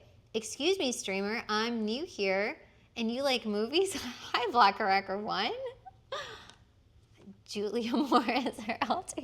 Listen, I'm not as great at names. I'm not using anything right. I'm using my brain, okay? I'm using my internal CPU. You guys are like able to look up stuff on the go. Okay, so is this a good movie? Would I like it? Everyone's saying like blink and you'll miss something. Oh, as in scene change. Wait, there's 100 scene changes per minute? No, I don't think I'm gonna like that. That seems like it's overload. How are you supposed to watch that? That's crazy. 100 scene changes per minute? That sounds wild. Okay, I don't know if I'm gonna like that. That just seems like it's too much. Terminator Salvation, Christian Bale. Which one was this? Which one was this Terminator Salvation? I don't think I've seen it, but I don't think I like it. I don't think. Sorry, I choked on my spit. I was so eager to talk about how much I don't think I like this film. Because I can't remember it. I know I've seen it. I know he plays John Connor, right? But I can't remember it. Let's see. The fourth one, the one after T3. How do you keep these in mind? There's so many Terminator films. There's so many. Oh, that's the one he had the meltdown on? What? Christian Bale had a meltdown? And now I have to know. How did he have a meltdown? Because he seems pretty intense, Christian Bale. Although I did hear recently he's building like a low-income neighborhood or facility for children, something like actually what Bruce Wayne would do. So I feel like I'd like Christian Bale as a person, but he does seem a little intense. This is a great film, The Raid. This is a action film, kind of like I'm gonna compare. It's like Indonesian John Dredd, Judge Dredd. But this is a great. I feel like this was all actual people, like what's it called? Stunt doubles, stuntmen. I think this movie was all stuntmen and no actors, and that's why all the choreography in this film is really good. If you like action films, if you like Judge Dredd, you will like The Raid. It's just non-stop, really good. Yeah, just watching is like doing a workout. That's exactly it. That's the best way to describe it because it's very exhausting. But the choreography is absolutely incredible. It's really, really good. It's a really, really good action film. Someone mispronounced Behoven and he lost it. Yeah, okay. Really gonna not let that go, huh? Okay, this is a questionable. This one is a movie that. Do you guys like this movie? Do you guys like Batman vs Superman? I actually really like this movie. In fact, I quote it. I've quoted it multiple times, multiple things in this movie. Okay, I have to show you. I have to get a little closer to the camera. I have to stand up and get a little closer. Look at this face. What is this? What is Ben Affleck's face? Like, it looks really different. His face looks super puffy and for whatever reason. Like, he has a lot of water retention. Well, I didn't mind this movie, though. I really liked it. And I feel like that's a mixed review because a lot of people didn't like it. Christian Bale doing Bruce Wayne things is so meta. It really is, right? That's what I thought. It was like Christian Bale making like this low-income housing facility and place for kids is something that Batman would do. The Ultimate Edition is so much better. Is this the Ultimate Edition? Oh, it is, yeah. This cut stuff, or this restores stuff that was cut out because this has a lot of investigative journalism stuff that Clark Kent was doing in it that got cut out. I forgot Jesse Eisenberg was Lex Luthor in this, and I forgot they gave him hair. It's too far away to see, but I really liked the last Superman.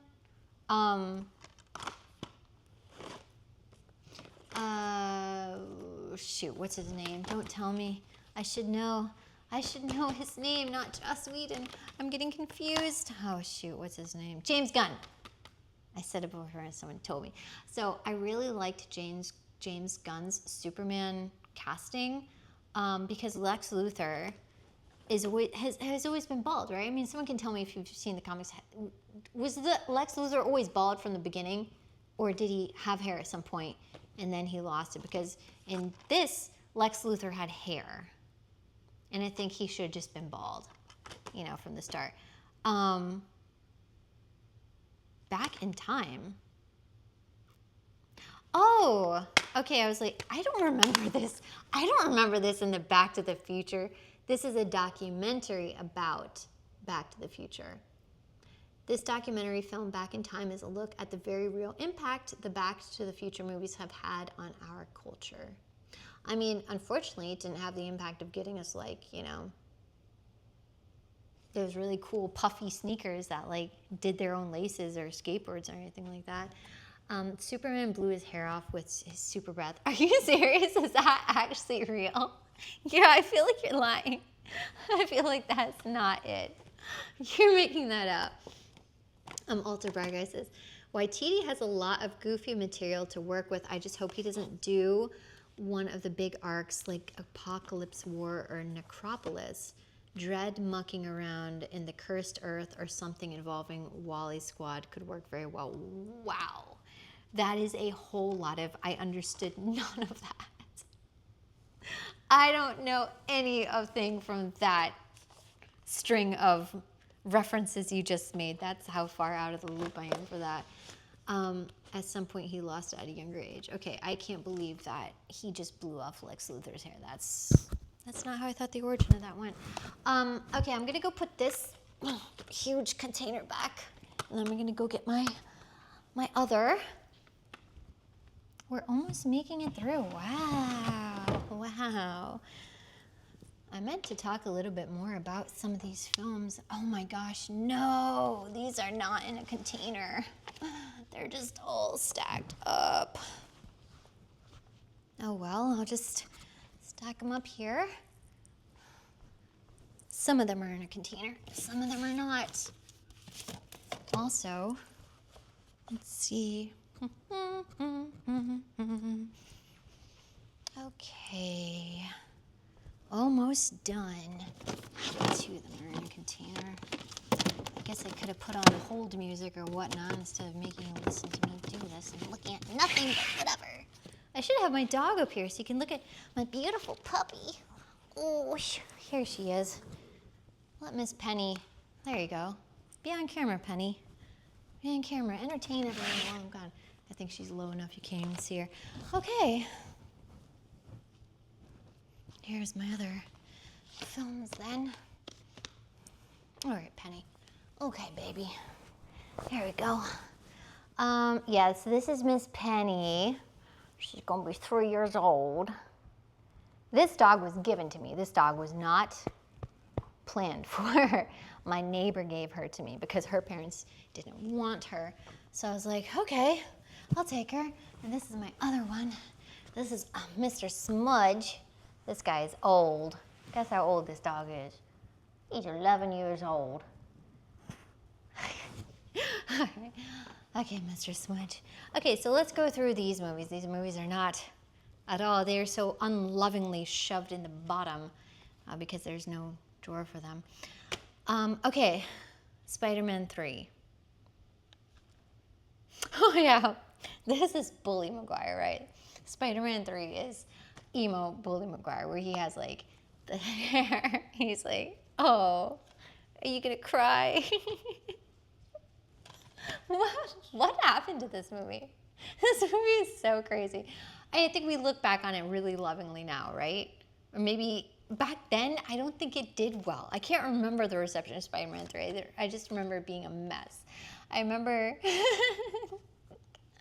what a jerk James Franco was. Harry was so stupid and mean. Let's see. David Cornsweet is an inspired choice for Superman. I really loved him. I thought he played the part so well. I don't know enough about Superman, but he like reinvigorated my love for that character. Okay, it's a fave of mine now. Yeah, see, okay, so here's the whole, this is the blessed, this is the Father, the Son, and the Holy Spirit, right? This is like a different time period. This, why couldn't we have kind of stayed on this timeline forever?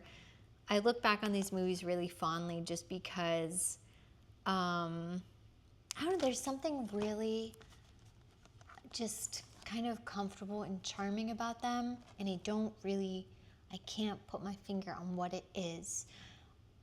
In terms of superhero movies, these are just, they feel, I don't know, they just feel, they feel right. They don't feel like they tried too hard. Even the third one, even the goofy one, which is like the worst one. Oh, Indiana Jones, okay. This right here, this is like peak male physique in my opinion. This Harrison Ford in these films is like the top creme de la creme of men, bodies. You know, I love him. But that, like, oh, what is it? Okay. Yes, that's the one right there. He's just such a good looking guy. But specifically, that shot of him with the whip standing in the doorway. So Temple of Doom, the intro segment when they're playing Anything Goes, but they're singing in Mandarin and they're doing like the, you know, kind of kick line Ziegfeld Follies. Yeah, these movies are so good. Oh no, not this one. Not this one. I'm going through, so this is a really cool collection, okay, I should show you. Because it's like, oh, it's got all the films, right? It has all these little cute little things. And then we get to, and then, oops, what do we get? Oh no. Oh no. It's the one with Shia LaBeouf. Why did they ever do this one? Why did they ever do this one? This one. Why? That was not good. And I'm sorry, Kingdom of the Crystal Skull? I know these movies had supernatural aspects to it, like the Ark of the Covenant melting everyone's faces, right? But this movie was such a letdown. So, what a shame. Yeah. Also, I didn't see the new one though, with that woman from Fleabag. I didn't see it. It's still respected indie, unlike the last one. Ooh, I didn't see the last one. No. Although someone said the last one wasn't that bad.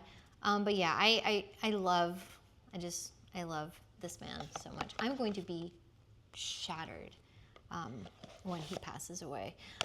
Yeah, but that's Indiana Jones. Indiana Jones. Okay, so this is an interesting movie.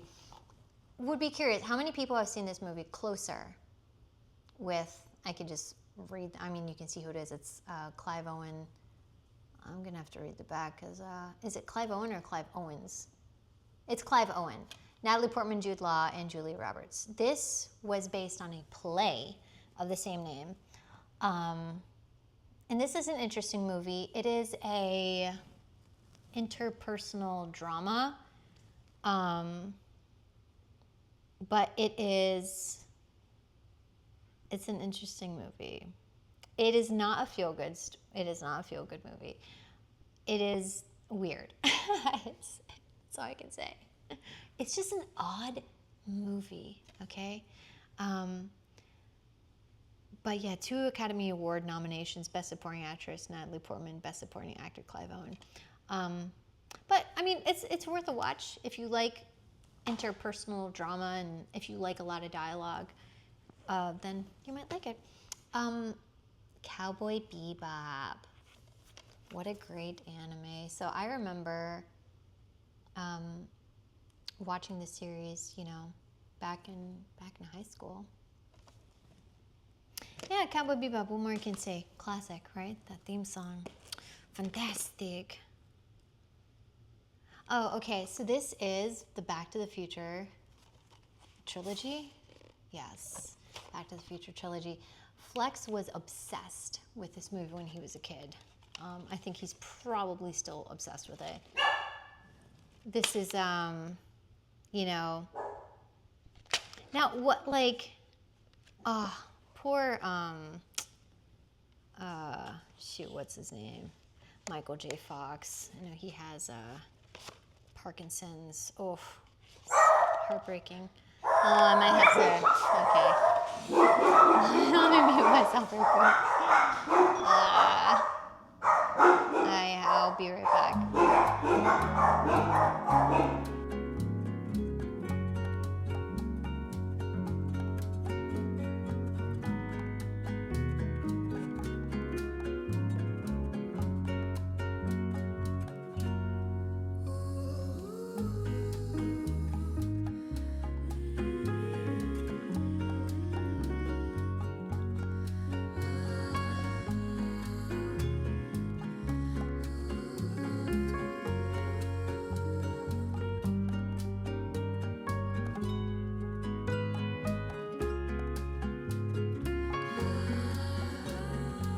Okay, I'm back. Sorry about that. Someone was at the front door, and the whole entire, You know, I mean, you heard it. The portals of hell were opening. My dogs will very much let me know if someone's in the house. O.C. Empley says yes. Hi, first time chatter. I'm not sure what that was in regards to, but I'm sure we'll come back around to it. Old school DVD. Yeah, now we're getting into some stuff that is, I don't know what, yeah, the doggy crescendo. Yeah, those are my attack dogs. This is another Cary Grant movie. I know we spoke about Cary Grant earlier. I love that man. This is a really, really fun comedy. And the interesting thing about this film is at the time of filming, I want to say Cary Grant was 59 and Ingrid Bergman was 48. And for the time period in Hollywood, they didn't really do a lot of films that had an older lead actress, and so that particularly makes this one really special. But they were best friends, and I really love the chemistry that they have in this film. You can really, really see it. This is a really, really cute comedy, and I love it. It's very, very goofy. It's very sweet, and it's a cute little comedy. But love that movie. Star Trek. Oh, this is the Star Trek film by J.J. Abrams, the one with Chris Pine. This is the best Chris, in my opinion. I think out of all the Chris's, Chris Hemsworth, Chris Pine, what's the other one? Oh, Chris Pratt. Oh, I don't like Chris Pratt at all. For reasons which I can get into if you want to hear them, but he's the worst of them. So I never grew up with Star Trek. I don't really know. I only watched Star Trek rather late in my life, and not even like the whole way through. I did watch the Paramount, was it Paramount? The one that kind of just came out on TV. Yeah, the Star Trek reboot movie, right? Because that's what this is. I don't remember disliking this movie, though. I don't really remember anything about it, so I don't know if that's necessarily a good sign. I like the casting, but the writing could have been better. Yeah, I don't know much about this film at all, other than it was Chris Pine. I remember he woke up with like an alien in his bed, but wasn't Kirk kind of like a player? Captain Kirk, so I don't know much about Star Trek. I'm not a Star Trek nerd. Oh, okay, we talked about this earlier, the Dark Knight trilogy. Here it is. This series I still feel like holds up really well because it's just such a dark, like, you know. Oh, here we go. Here's all the villains on the back. Look at them all. And can we talk about Tom Hardy's voice as Bane? Because he had this very upward. Okay, look at the Scarecrow mask right there. Cillian Murphy played Scarecrow, but I don't believe we ever got to see him as Scarecrow ever. I don't remember him wearing the mask. Did he wear that in the third movie? Now I'm kind of like maybe not remembering. Oh yeah, I was like, who did Liam Neeson play? But he played Ra's al Ghul. Oh, this is kind of cute. It's just like a little. Wait, is that? Wait, is that Chris Nolan? Is that Chris Nolan? I've never known what he looked like. That is not at all how I pictured Chris Nolan looking. I don't know how I thought he looked, but I didn't think he looked like that. So that's Chris Nolan. I didn't know that's what he looked like. Interesting. Okay, so yeah, I like these movies. I just like them, even though it's the version of Bruce Wayne that doesn't really want to be Batman. Whoops. I still really like these films. I don't know. It could be a nostalgia thing as well. I kind of feel like, oh, a better time. And, you know, when people used to like going to the movie theaters and having fun and clapping and being excited and reacting, I feel like movie theater experiences, at least for me, have just been really dull recently. Like, I want to clap once a movie ends, and so I'll try and do it sometimes. I'll start clapping as the credits start rolling and no one else is joining in. I'm doing that, like, trying to do that everyone clapped moment. Like, no one's buying it. I don't know why. I haven't seen this movie. I know it's supposed to be good. I mean, it's Eminem, Kim Basinger, Brittany Murphy, McKay Pfeiffer, and I don't know anything about this movie. I didn't even know Eminem was an actor. So I know nothing about this. This is not one of my picks. I can't tell you the first thing about it. Other than that, I like Eminem as a musician, but the Transformers, Michael Bay, which, again, I don't know why we have this, because I feel like these movies would not hold up at all. I have zero interest in ever revisiting. I think I just don't like Shia LaBeouf. I think that's what it is. And I think because he is in these films, I don't think I'm going to like them. Aeon Flux, Charlize Theron. I don't know what this movie is. I've never seen it. The underground operative fighting totalitarian rule in 25th century Earth's last living city. Is this a good movie? Woof. Is it Woof because it's Charlize Theron? I don't know. I mean, yeah, she's beautiful in this cover. I don't know anything about this film. What is this? Dr. Strangelove, or How I Learned to Stop Worrying and Love the Bomb. Okay, Stanley Kubrick. I've not seen this. I don't know anything about this. Stanley Kubrick's painfully funny take on Cold War anxiety is one of the fiercest satires of human folly ever to come out of Hollywood. I feel like I may have sat down to watch this and totally lost inertia to continue watching it, because it does sound... Oh yeah, that's it. Gentlemen, you can't fight in here. This is a war room. That's where this is from. Okay, yeah, I've not seen this one, and it is the Criterion Collection edition of it. What a first film to see you talk about. Dr. Strangelove is amazing. Oh, sorry, Arsenic. Yeah, I haven't. I feel like we tried to watch this for a movie night, and I feel like I slept through it, because it does sound kind of familiar to me. Kubrick is a director that's shrouded in so much conspiracy, right? Doesn't everyone think he's the one who filmed the moon? Or, the moon landing conspiracy theorists think he's the one that did it. Is that the thing with Kubrick? I really don't know. I'm not into conspiracy theories. I just watched the documentary about the room. Oh, shoot, what's the room from The Shining?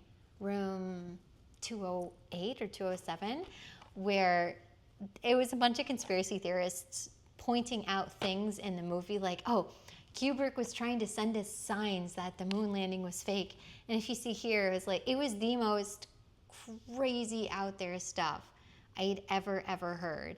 Some people go full blown into it. Okay, this is another David Lynch, not David Finch, Inland Empire. I haven't seen it. This is one of Flex's films. Also, hi, Keldar. Room 237, that was it. Thank you. Kubrick just sounds like an abusive guy, making actors do 143 takes for one scene. I heard he was very, very abusive to Shelley Duvall, but he was very protective of the kid. Oh, so I actually saw something popped up on YouTube a few weeks ago, and it was an interview with Jack Nicholson, Shelley Duvall, and somebody else, I believe, at the time of filming The Shining. So, I mean, they were clearly in the process of filming, because Jack Nicholson was wearing that lumberjack shirt and he had his crazy hair. And he even said in that interview that Stanley was hard on her, on Shelley. And I had heard that. I had heard he was really, really mentally abusive to her for whatever particular reason. I don't know any, legitimacy to that. Again, that's just, I heard. But that would be really sad if true, because she's like an adorable woman. So I have, oh yes, Shelley Duvall, best olive oil ever. So that movie, who did that movie, the Popeye movie, with Robin Williams and Shelley Duvall? I want to say it's who did that movie? Yeah, that movie was really interesting though, the Popeye movie. What a weird time period. Robert Altman, okay, what else did he do? I love that you guys are so nerdy about this. This is like been such a fun conversation, because I don't imagine you could have this kind of movie discussion with just anyone out there. Have you seen the Spider-Man trilogy, but do you have Spider-Man 2.1 Director's Cut? Do you? I didn't even know there was one. Inland Empire, back to this. This one has that one, shoot, what's her name? Is it on here? The woman that was in Jurassic Park, also the woman with the purple hair in the Star Wars movie where she used the ship to blow up the other ship, which like goes against the Geneva laws of Star Wars or something like that. What's her name? Oh, well, I can't remember it. Laura Dern, it's on the back of this. I try and remember things before I read it because recall is really good for you, but sometimes I just can't. Yeah, Laura Dern. Flex said I would like certain parts of this movie, but I would hate other parts of it, and I think that's because, again, David Lynch, he is so open to interpretation that so a bit of a tangent. The surrealist art movement, you'll know Salvador Dali. He's one of the most famous surrealist painters out there. And that movement is very open to interpretation. I mean, surrealism, right? It's just like kind of dreamy and So actually, I don't know if Idrisor is still in the chat, but when I was in France, it was in Belgium, we went to go see a Salvador Dali exhibit, and that guy was so messed up, right? Supposedly, he developed a fear of female genitalia because he saw a book on STDs when he was young, and the images scarred him and it scared him, and so he had this aversion to specifically female genitalia, but he was very, very obsessed with sexual themes. And so in his work, there's a lot of like weird stuff in Salvador Dali's work. Salvador Dali, and there was this other surrealist artist called Man Ray, and I don't know anything about Man Ray except in reference to the murder of the Black Dahlia. And this was a very, very famous unsolved murder mystery of a woman, Elizabeth Short, who was killed in a very gruesome way. Her body was bisected, and she had a Glasgow smile, and she was posed after her death. Okay, and this is all coming back to David Lynch because David Lynch, in an interview, said that someone approached him wanting to meet at a bar, and he had a briefcase with him. And he opened up the briefcase, and he saw the Polaroid images of Elizabeth Short. Like, it wasn't the crime scene photographs. This was someone that had filmed her shortly after the murder had been committed. And so David Lynch essentially either met with the person who committed this murder, or he met with someone who knew the person who did it. And so David Lynch said he had a very iffy relationship because he had been involved with the surrealist kind of the group of people and whatnot, and he kind of took a step back because of that. And so when you think about Twin Peaks, and Twin Peaks is about the murder of what's her name? And I wonder if that had an impact on seeing that, had an impact on some of his, because I mean, she was murdered in, I believe it was the 50s. Laura Palmer, thank you, Laura Palmer. So I wonder, but that's always stuck with me because I love true crime, but this poor woman that was killed, and it's still unsolved to this day, but there's this really, really compelling case that she was actually killed by these surrealist painters who wanted to pose her body as a living piece of their artwork. And so that's just why I bring up David Lynch, because that's my interesting tidbit about him, is that he did cross paths with the person who either did it, but part of me, I'm like, why didn't you report it? If you saw this person, if you knew you were looking at a Polaroid of this slain victim, why didn't you report it? So yeah, that's just my little tidbit about David Lynch. This is another movie that still has the wrapper on it, and you can tell when something is bought in a sale, it's bought because, and this is proper consumerism. Look, it has the price tag on and everything. This is consumerism at its finest. I bought this movie probably a couple years ago because it was on sale, because I love this movie. Have never watched it since. Haven't even burnt it or took it to the Plex server to watch it, but Double Indemnity is a fantastic film. This is one of the classic noir examples. When we think of noir film, this is probably the one that is at you know, in the top 10. And it is so incredibly fantastic. I love Barbara Stanwyck, who's the main lead. But this movie has some of the most... Wait, Billy Wilder directed Double Indemnity. That's wild because usually he's like known for comedy. I didn't even know that. But this movie is absolutely fantastic. There's this scene where Frank McMurray and Barbara Stanwyck are, they're kind of flirting in the beginning, but it's done so well, and the dialogue is so witty, and he's coming on pretty hard, and it's all innuendos and whatnot. And he asks her, he's like, "Am I speeding?" She said, "Yes, you're about, you know, you're much over the speed limit at this point," kind of telling him like, "Slow down, you're getting a little out of control." Well, I just love this film. This is really, really good. So Double Indemnity is a policy. It's a life insurance policy, and she teams up with this guy to kill her husband to get his life insurance policy, and it just goes awry. You know, typical noir stuff. "Hey, I'm gonna need you to knock off my husband, and we can run away together with this life insurance policy. What do you say?" Kind of thing. There's another one, The Postman Always Rings Twice. Did you think, like, at the time, because they had all these movies about these beautiful women meeting these guys and planning to plot to kill their husbands so they can get their life insurance policy, like, men at the time were like, I don't think I want my wife to go see this movie. She might get an idea in her head. Anyway, speaking of Twin Peaks, here you go. This is Twin Peaks. So this is David Lynch's, what he's best known for, right? Billy Wilder also directed The Lost Week, a harrowing look at alcoholism starring Ray Milland. I might have to look that up because I love The Days of Wine and Roses so much, and that's all about alcoholism. Not that I need to watch films about alcoholism, but I'm saying I might need to look it up because I like the subject when it's done well. I like to cry. What can I say? I like emotional films. I love that you believe in physical media too, and I'm not alone. Yeah, no, I like books. I'm going to get to this in a second too. I did bring some books because this is what I want to propose. I would love to do a movie club. Now, I can't stream a movie on Twitch, sadly, for us to watch together and comment aloud because it'll get blocked. But I was thinking...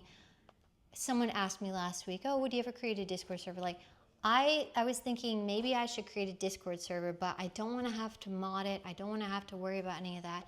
So it's just a place where I'll stream the movies that we watch for that week, and then we'll talk about it. So it'll be like a reoccurring thing where we talk about the movies and whatnot. I don't know. It's just something I'm thinking of. Maybe that might be a little too far-fetched if I have enough support for it. But yeah, so Twin Peaks...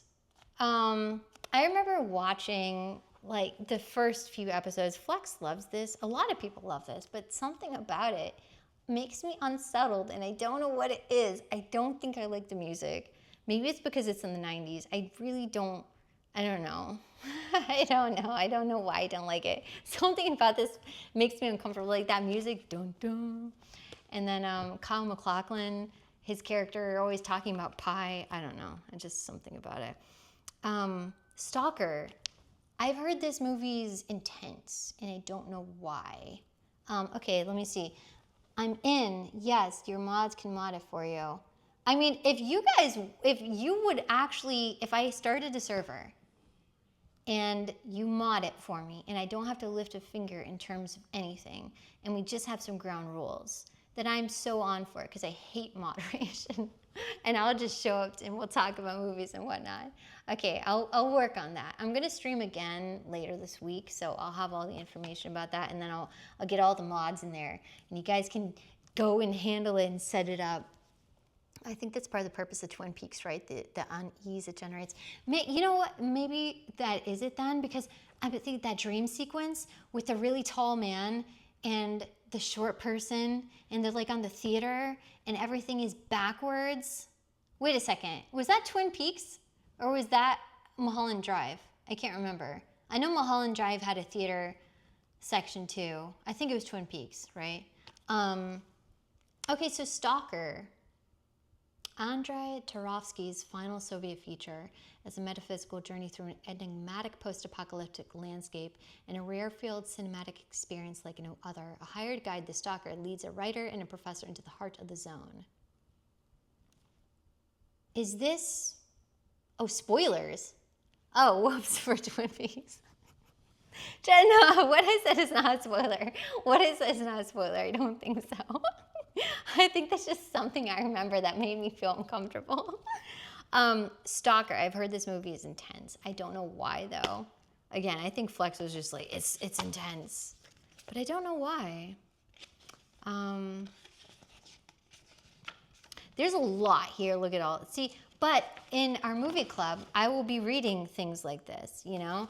Like, we will have a proper film club in which we will read things and we will educate ourselves and we will find out. Okay, Kevin says yes, it is based on Roadside Picnic, the book.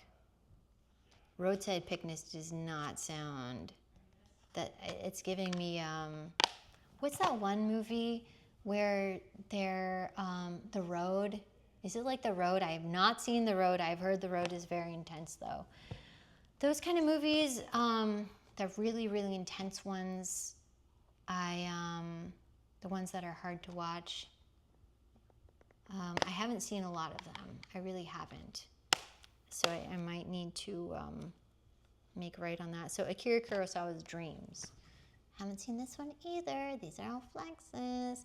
Unfolding in a series of 8 mythical vignettes, this late work of Akira Kurosawa was inspired by the beloved director's own nighttime visions. Oh, this sounds cool. Look at this. A young boy stumbles on a fox wedding in a forest. A soldier confronts the ghosts of the war dead. A power plant meltdown smothers a seaside landscape. Okay, that one sounded, in radioactive fumes, that one sounded depressing. Oh, including a richly textured tribute to Vincent van Gogh, who's played by Martin Scorsese. Now that we know how to say his name correctly. Scorsese, I'm going to have to commit that to memory. We have a lot of options here for Movie Club, by the way. So I'll put a little, you know, I'll create the server for next time, but I'll put a little poll and we can decide what we want. Okay, so Mulholland Drive, this is another David Lynch. This film, I have to say, I didn't really like Mulholland Drive. And I think it's just because I don't really like that I didn't understand what was going on.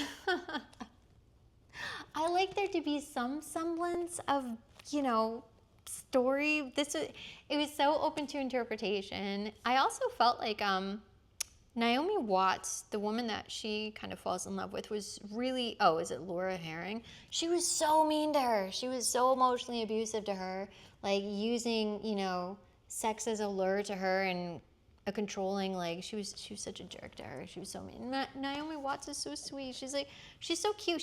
Naomi Watts really reminds me, I'd have to say, classic movie star Grace Kelly, like the same kind of doe-eyed, you know, fresh-faced, you know, cute little blonde. But yeah. Oh, okay, so now we're hitting just all the David Lynch films that I don't like. This film. Can someone tell me the appeal of Eraserhead, please? Please, if you like this movie. So it's more a set piece than a story. There is a story to Mulholland Drive, but it's just so out there, and it's really, it's like surrealist, right? These are all surrealist movies, if that's even a category for film, because it's just, it's like, oh, what does this represent? What does the woman behind the dumpster represent? Eraserhead, there's this really, really nightmarish baby creature. There's this woman in the radiator, this little tiny woman that lives in the radiator, and she's got like these big chipmunk cheeks. Like, this is all weird, weird stuff. And in this way, I think he was kind of like ahead of his time in this whole weird thing. Eraserhead, it's a nightmare of nervous father to be manifest. Kevin, that is beautiful. What a like a wonderful, succinct way to describe it. Yeah, I think that's exactly it. If you want, like, sum that up perfectly. I love that. I love that explanation. Hey Siri, stop. Sorry, Siri started playing some music. I thought I heard something. Okay. David Cronenberg, master of body horror, right? This movie, Scanners. Oh my gosh. Okay, I have to show you. I have to show you. David Cronenberg did The Fly, right? Is that the same guy? So, Scanners. I legit can't even really remember what this movie was about. Oh yeah, it has telepathy. But look at the kind of sort of visuals that are 1981. Very disturbing body horror stuff. Sudden headache incoming. Yes, exactly. Sudden headache incoming. Cronenberg's body horror, though, is really, really, and this is something too that I was really impressed with. The recent film that came out last year by the French director, The Substance, with Demi Moore, and I can't remember the younger woman who's supposed to play her little double, but the body horror in that movie I read was all practical effects, right? There wasn't CGI. There wasn't this reliance on CGI like we see a lot in films today. It was all practical, and that's why it looked so good. But when body horror is done right, it makes me so incredibly squeamish. Like that scene in Alien where the chest burster comes up, and it's all real, and the way it splits, like, it just makes me scream so much. Now, CGI stuff doesn't get to me, but real practical body horror and gore and special effects and whatnot, it just makes me so incredibly squeamish. And it's so impressive too, because the technology of how they did it, I kind of feel like that's got to be a lost art form. I don't really see a lot of films utilizing that. I see like a lot of CGI scenes and stuff like that, but I don't see the creativity that goes behind creating these really disturbing scenes. Logic Fan says no thanks. How are you not a fan of like body horror stuff? I'm not either. I'm really not. It makes me super, super, super squeamish. But I still appreciate it objectively as like in a special effects art form, right? Like who's the biggest? Is it Lon Chaney or Lon Chaney? Lon Chaney, who did like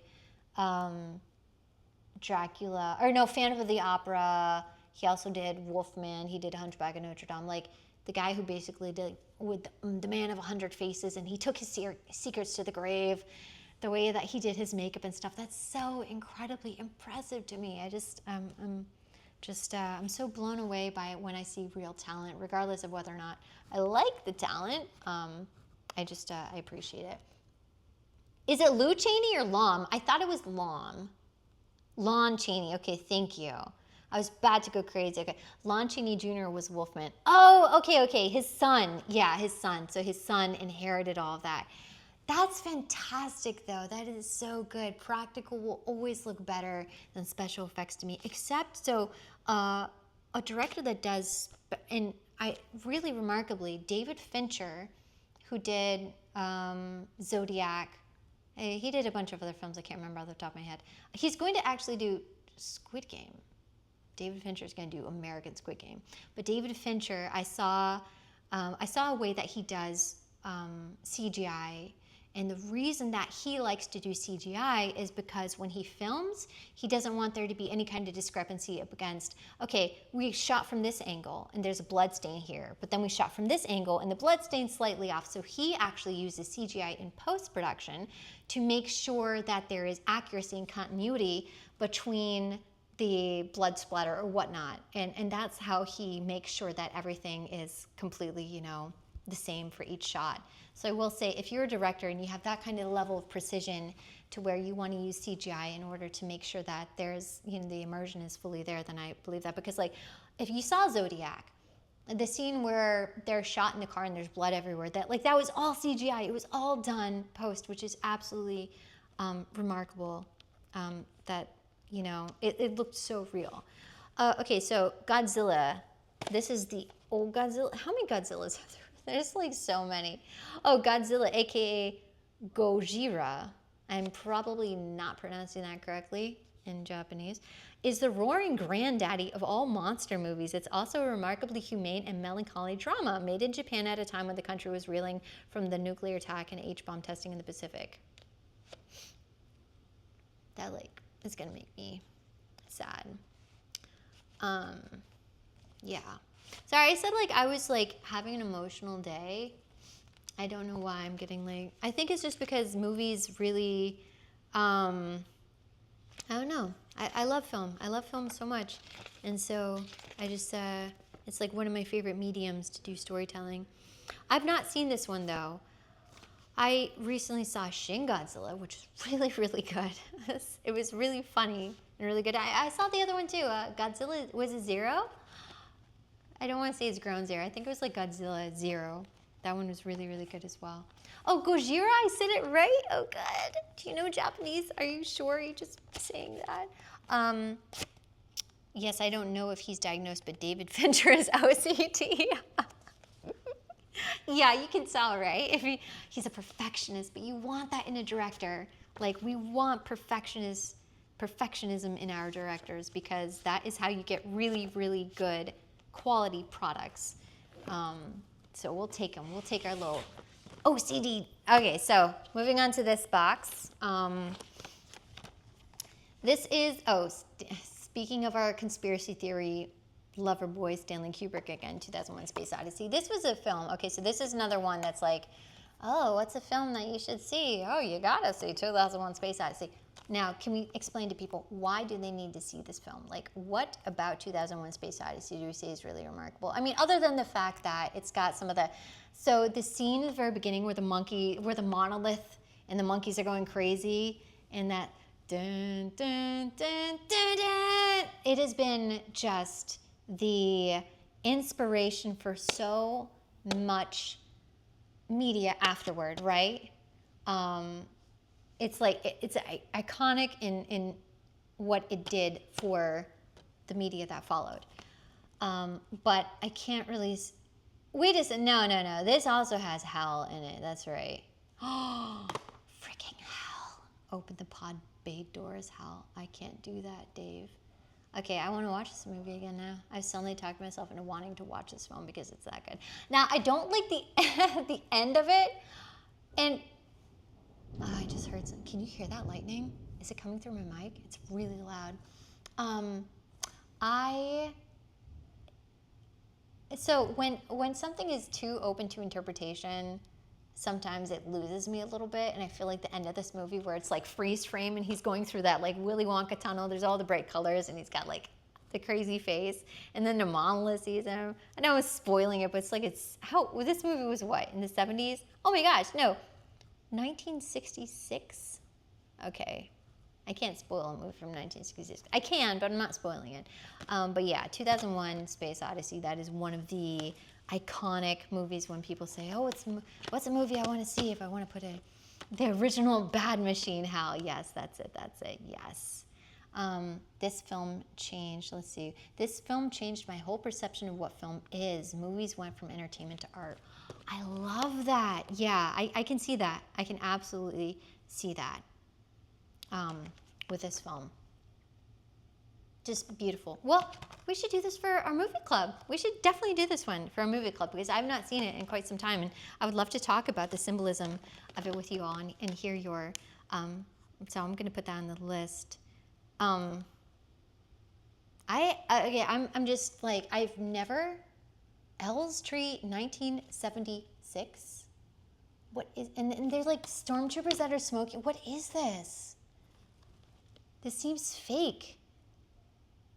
Oh no, it's not fake, it's a documentary. Elstree 1976 is a feature-length documentary that looks at the lives of the people behind the masks and beneath the helmets of the original Star Wars.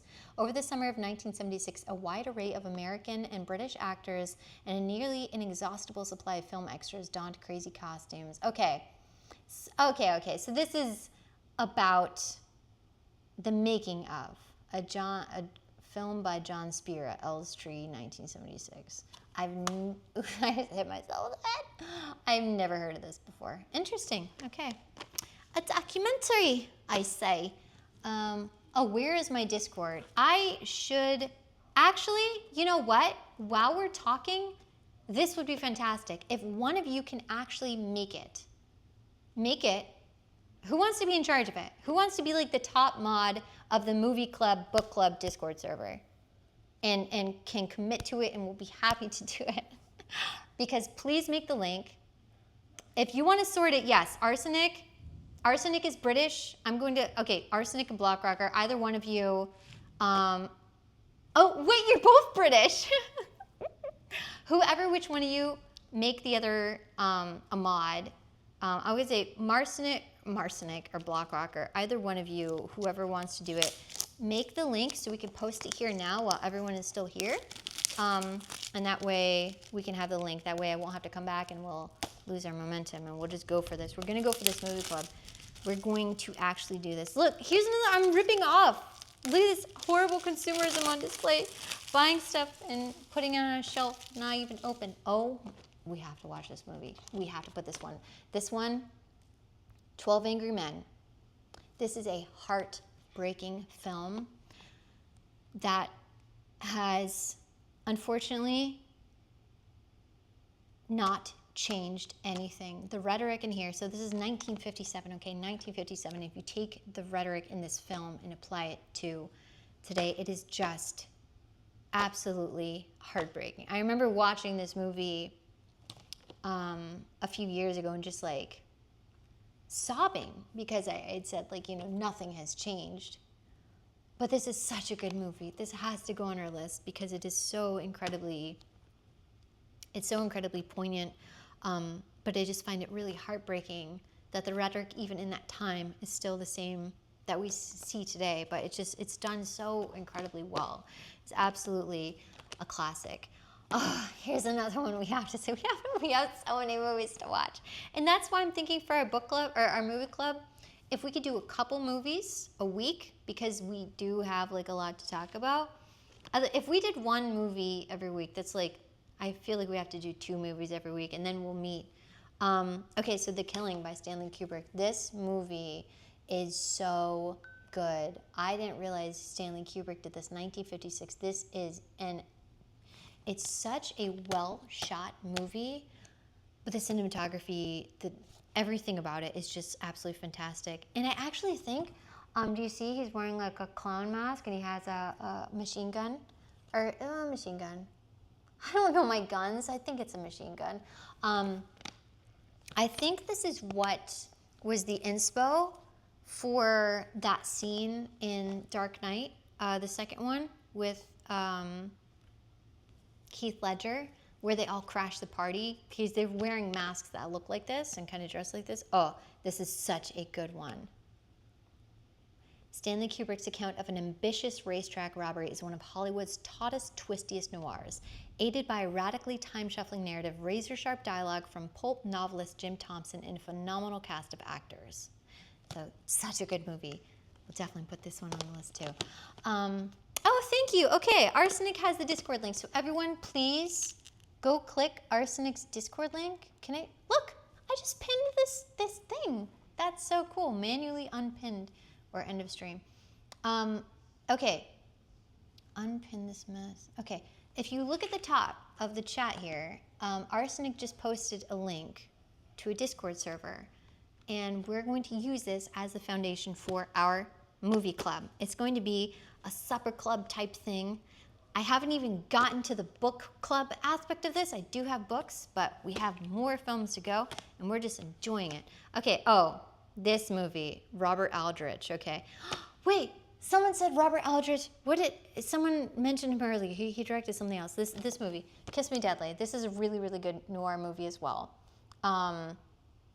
So, like, someone's gonna see this cover and like, that's so problematic. 1955. Oh, it's a Mickey Spillane novel. Ooh. Mickey Spillane, I don't know anything about him other than Mickey Spillane referenced in the film Marty. And they were saying, oh, Mickey Spillane. So he was this writer who did, like, are they pulp series? Is that what they were called? Like those kind of like grimy novels of the 50s.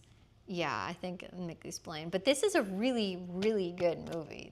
This movie is so good, and it has a really interesting twist in it that, to me, in my opinion, is very, very modern and kind of ahead of its time. Cronos, Guillermo del Toro. I saw Cronos. So Guillermo del Toro. This poor director, I have always had trouble saying his name because I feel like Guillermo, it's just difficult for me to say, and I don't know if it's Guillermo or Guillermo. I think I just said that the same way twice. Guillermo, whatever.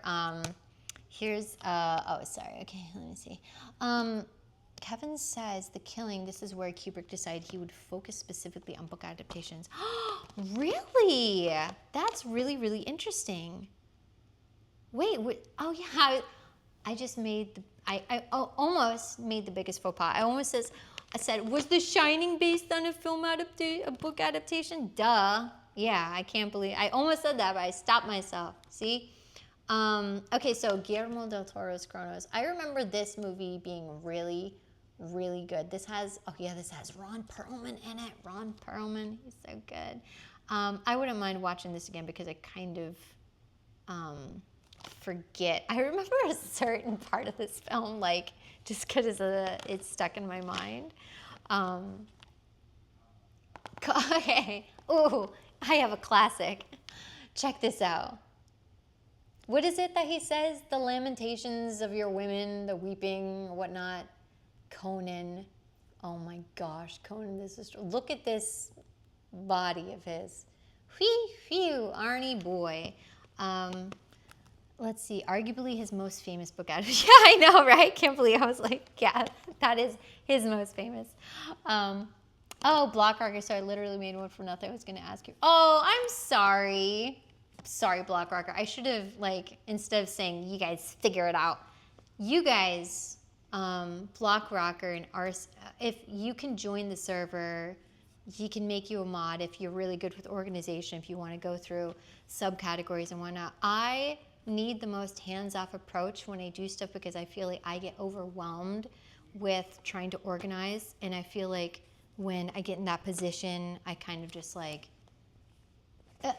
because I have ADHD and I have really big problems with disorganization, this is awful, but my response to it is, I'll just shove it in a corner. Never, if I can't see it, it doesn't exist, right? And so that is why I'm in this perpetual state of disorganization, because it's like, I'll get to it eventually. And I don't want that to happen with the server, so if you guys could take charge. Alien Anthology. Okay, so we talked about Alien.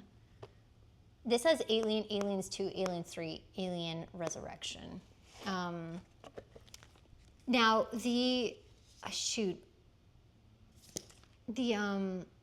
okay. Yeah, it's Ridley Scott, but the artwork is based on who? Someone will tell me, but the artwork, someone will tell me, someone knows. Someone knows. Oh, H.R. Giger, thank you. Thank you. Giger's artwork and inspiration is all over the place too, right? Like you can see a lot of Giger-inspired art in different games and whatnot, but what an interesting person he must have been, you know. But this movie is so good. So look at the little angry chest burster, baby. Where is it? These movies are so good. Well, the first one. Oh, and this. Look at how creepy the space jockey. Look how beautifully intricate that is. So I don't know. What is it? What do the alien people say about this not trilogy, this anthology? I know one of them is really bad. Is that the very last one where she like falls into the pit? I know one of them is really bad, but I don't know. I don't know what I'm supposed to not like. Okay, the Ultimate Cut Watchmen, the complete story, and this is the Zack Snyder Watchmen. So I love Watchmen. just the graphic novel, right? By what's his name? I have it over there. Alan Moore. That's it, right? Wait.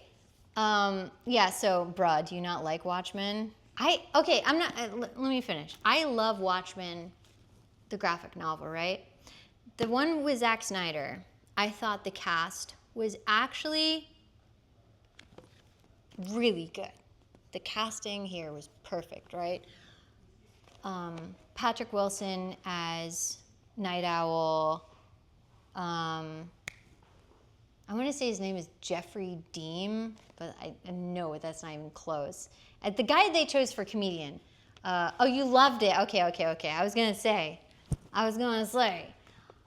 I really, really love the novel, though. It is probably one of my favorite, because I think I like vigilante stories more than superhero stories, because I feel like vigilante stories just have such a compelling reason, right? There's a good reason, they have a good backstory that makes them want to fight. But Watchmen, although I've heard Alan Moore didn't want to have anything to do with the movie, right? He didn't even want to have any kind of creative input on it. He just made the comic and that was it. But Watchmen is so this has the Black Freighter in it, the animated. I forgot it was what's his name? As Ozymandias, this guy. What's his name? Yeah, so it has the Tales of the Black Freighter, which is the. Oh my! Why is this thing so? Why is this so many? We have like a director's thing and commentary in here and whatnot. But I freaking love this universe, right? So I love this universe, and I thought they did a good job on the movie. I will say though. The scene with Night Owl and Silk Spectre, and they're in his ship, and they're playing Hallelujah. That I just didn't. I was like, ooh, just because I don't like the implication of the fireworks going off at the same time. Whatever, it was fine. But the HBO series with Jeremy Irons. And amongst other people, but he's just the one that's coming to mind because he played the HBO series of Watchmen that takes place after the graphic novel. So not this film. I mean, okay, so the difference between this film and the graphic novel, I'm looking over there because the graphic novel was over there on my bookshelf. Just to geek out about Watchmen a little bit. Oh, he's a bit of a hermit. A Herbert. A hermit, not a Herbert. Okay, maybe that's why he didn't want to have anything to do with it. But so Watchmen... It's fantastic. If you have not read the novel, it's a comic book, but it's really, really good. The movie has a very, very big change in it, very big change from the graphic novel. The HBO show takes place directly after the novel, well, years after the graphic novel, but they uphold the thing that this movie changed. And so I really, really loved the HBO adaptation because I finally got to see the thing that happened in the novel that they didn't show in the movie, and they just handled it so well. That was one of my favorite episodes. I was like, oh my gosh, we finally got to see that famous scene. But I loved the adaptation because I'm sure Alan Moore didn't work on the HBO series for Watchmen. Oh my gosh. Okay, complete. If you liked Watchmen, you have to watch the series. I promise you, as a fan of both, you will like it because it takes place afterward. And what they did in the callback, it is so incredibly smart and good. And you can tell, I don't know who directed the series off the top of my head, but you can tell he loved the novel. Very, very just reverent, completely just within the same vein. The Ultimate Matrix Collection. I guess I didn't realize how many. 1, 2, 3, 4, 5. Oh, okay. So this has Animatrix in it and something else in here too. I've seen the Matrix movies. Do you guys remember when John Wick 4 came out? It was John Wick 4 and Matrix 4, and they were kind of coming out around the same time. And there was this theory that that John Wick was actually going to be in the Matrix universe, and Neo had gotten stuck like in this other timeline or whatnot, playing John Wick, and then they were going to collide, and it was going to be some big, huge reveal that John Wick was actually Matrix 4. Okay, that would have actually been fantastic. I wouldn't have minded that because I love the John Wick movies. I think the choreography is really great and everything like that. But ultimately, it's like, you know, I don't think the series would have been hurt had it just been like, oh, it is the Matrix 4 and this is something. Because it's not like, you know, anything necessarily happened in John Wick that wouldn't be able to exist in the Matrix. You know, it's not like... and Lawrence Fishburne was in the movies as well, which is why I think everyone was like, "Oh, maybe it's the same thing." But no, it didn't turn out. It was like I was so bummed out because I know the way that Matrix 3 ended was so unsatisfying. You know, here's another Weird Al movie that's not mine. This is one of Flex's. This is The Complete Al. So Weird Al Yankovic. Is this like a boys thing from the 90s? Like, I know a lot of guys from the 90s like, oh, Weird Al, I love him. I don't have the same affinity for him. I don't mind him. He's funny. I've seen his concert. He was really funny. I just don't, he doesn't do anything for me, you know? He doesn't get me. Oh, we have another Conan. This is Conan the Barbarian. Is this the first one? The other one was the second? Yeah, this is the one where he's like, oh, the lamentations of your women. Okay, so Conan, Arnold Schwarzenegger's son, I didn't even know was in White Lotus. Patrick Schwarzenegger is like a miniature version of his father without the accent. And I was just delighted that he was just like taken from the same tree. Keanu is slick like the Last Action Hero. Oh, yeah, Last Action Hero. That's another really good Schwarzenegger movie. I've got to head off. Arsenic, if you want help with the Discord, either drop a message there or DM me. Oh, thank you. Yes, everyone please go join the Discord server now that we are going to be watching films together. If you like this, we are going to be watching movies together. I still have another cart to go through, but I have the link pinned up there. And you guys can behave yourselves. Okay, so this is my very last one. We're coming to the end here. Oh wow, this one looks autographed. This is The Death of Superman Lives: What Happened, a documentary film by John Schnapp. And it is autographed. I feel like this is a gift. I feel like this is something that was sent to us because I don't feel like either one of us would know to get this. I think we did watch this one. So this Superman Lives, that was the one where, what's his name was supposed to play Superman. We're going to steal the Declaration of Independence. What's that guy's name? Oh, shoot. What's his name? Can't remember. Nick Cage. Thank you. Okay. Thank you. It's going to be a game. Me versus you, Kevin. See who can get it first. So isn't that right? That was he was supposed to play Superman, Nick Cage, which, how would that actually happen? I did watch this documentary, but I'm just thinking about it like, I just don't know. That's such an odd choice. Superman is Nick Cage. Here's another. I like how the Wes Anderson films, like, we'll get away from talking to him, and he comes right on back. And this is Darjeeling Limited. This was a Wes Anderson film that I actually liked. Adrian Brody, Jason Schwartzman, Owen Wilson. I really did enjoy this one. I really loved the style of it too. It didn't seem like Wes he hadn't memed himself to death by this point, by this film. So yeah, I do like Darjeeling. That's another Wes Anderson film that I love. Chris Rock was supposed to play Jimmy Olsen. Okay, that's actually not a bad pick. I feel like that's a very kind of 90s. Oh, Bottle Rocket.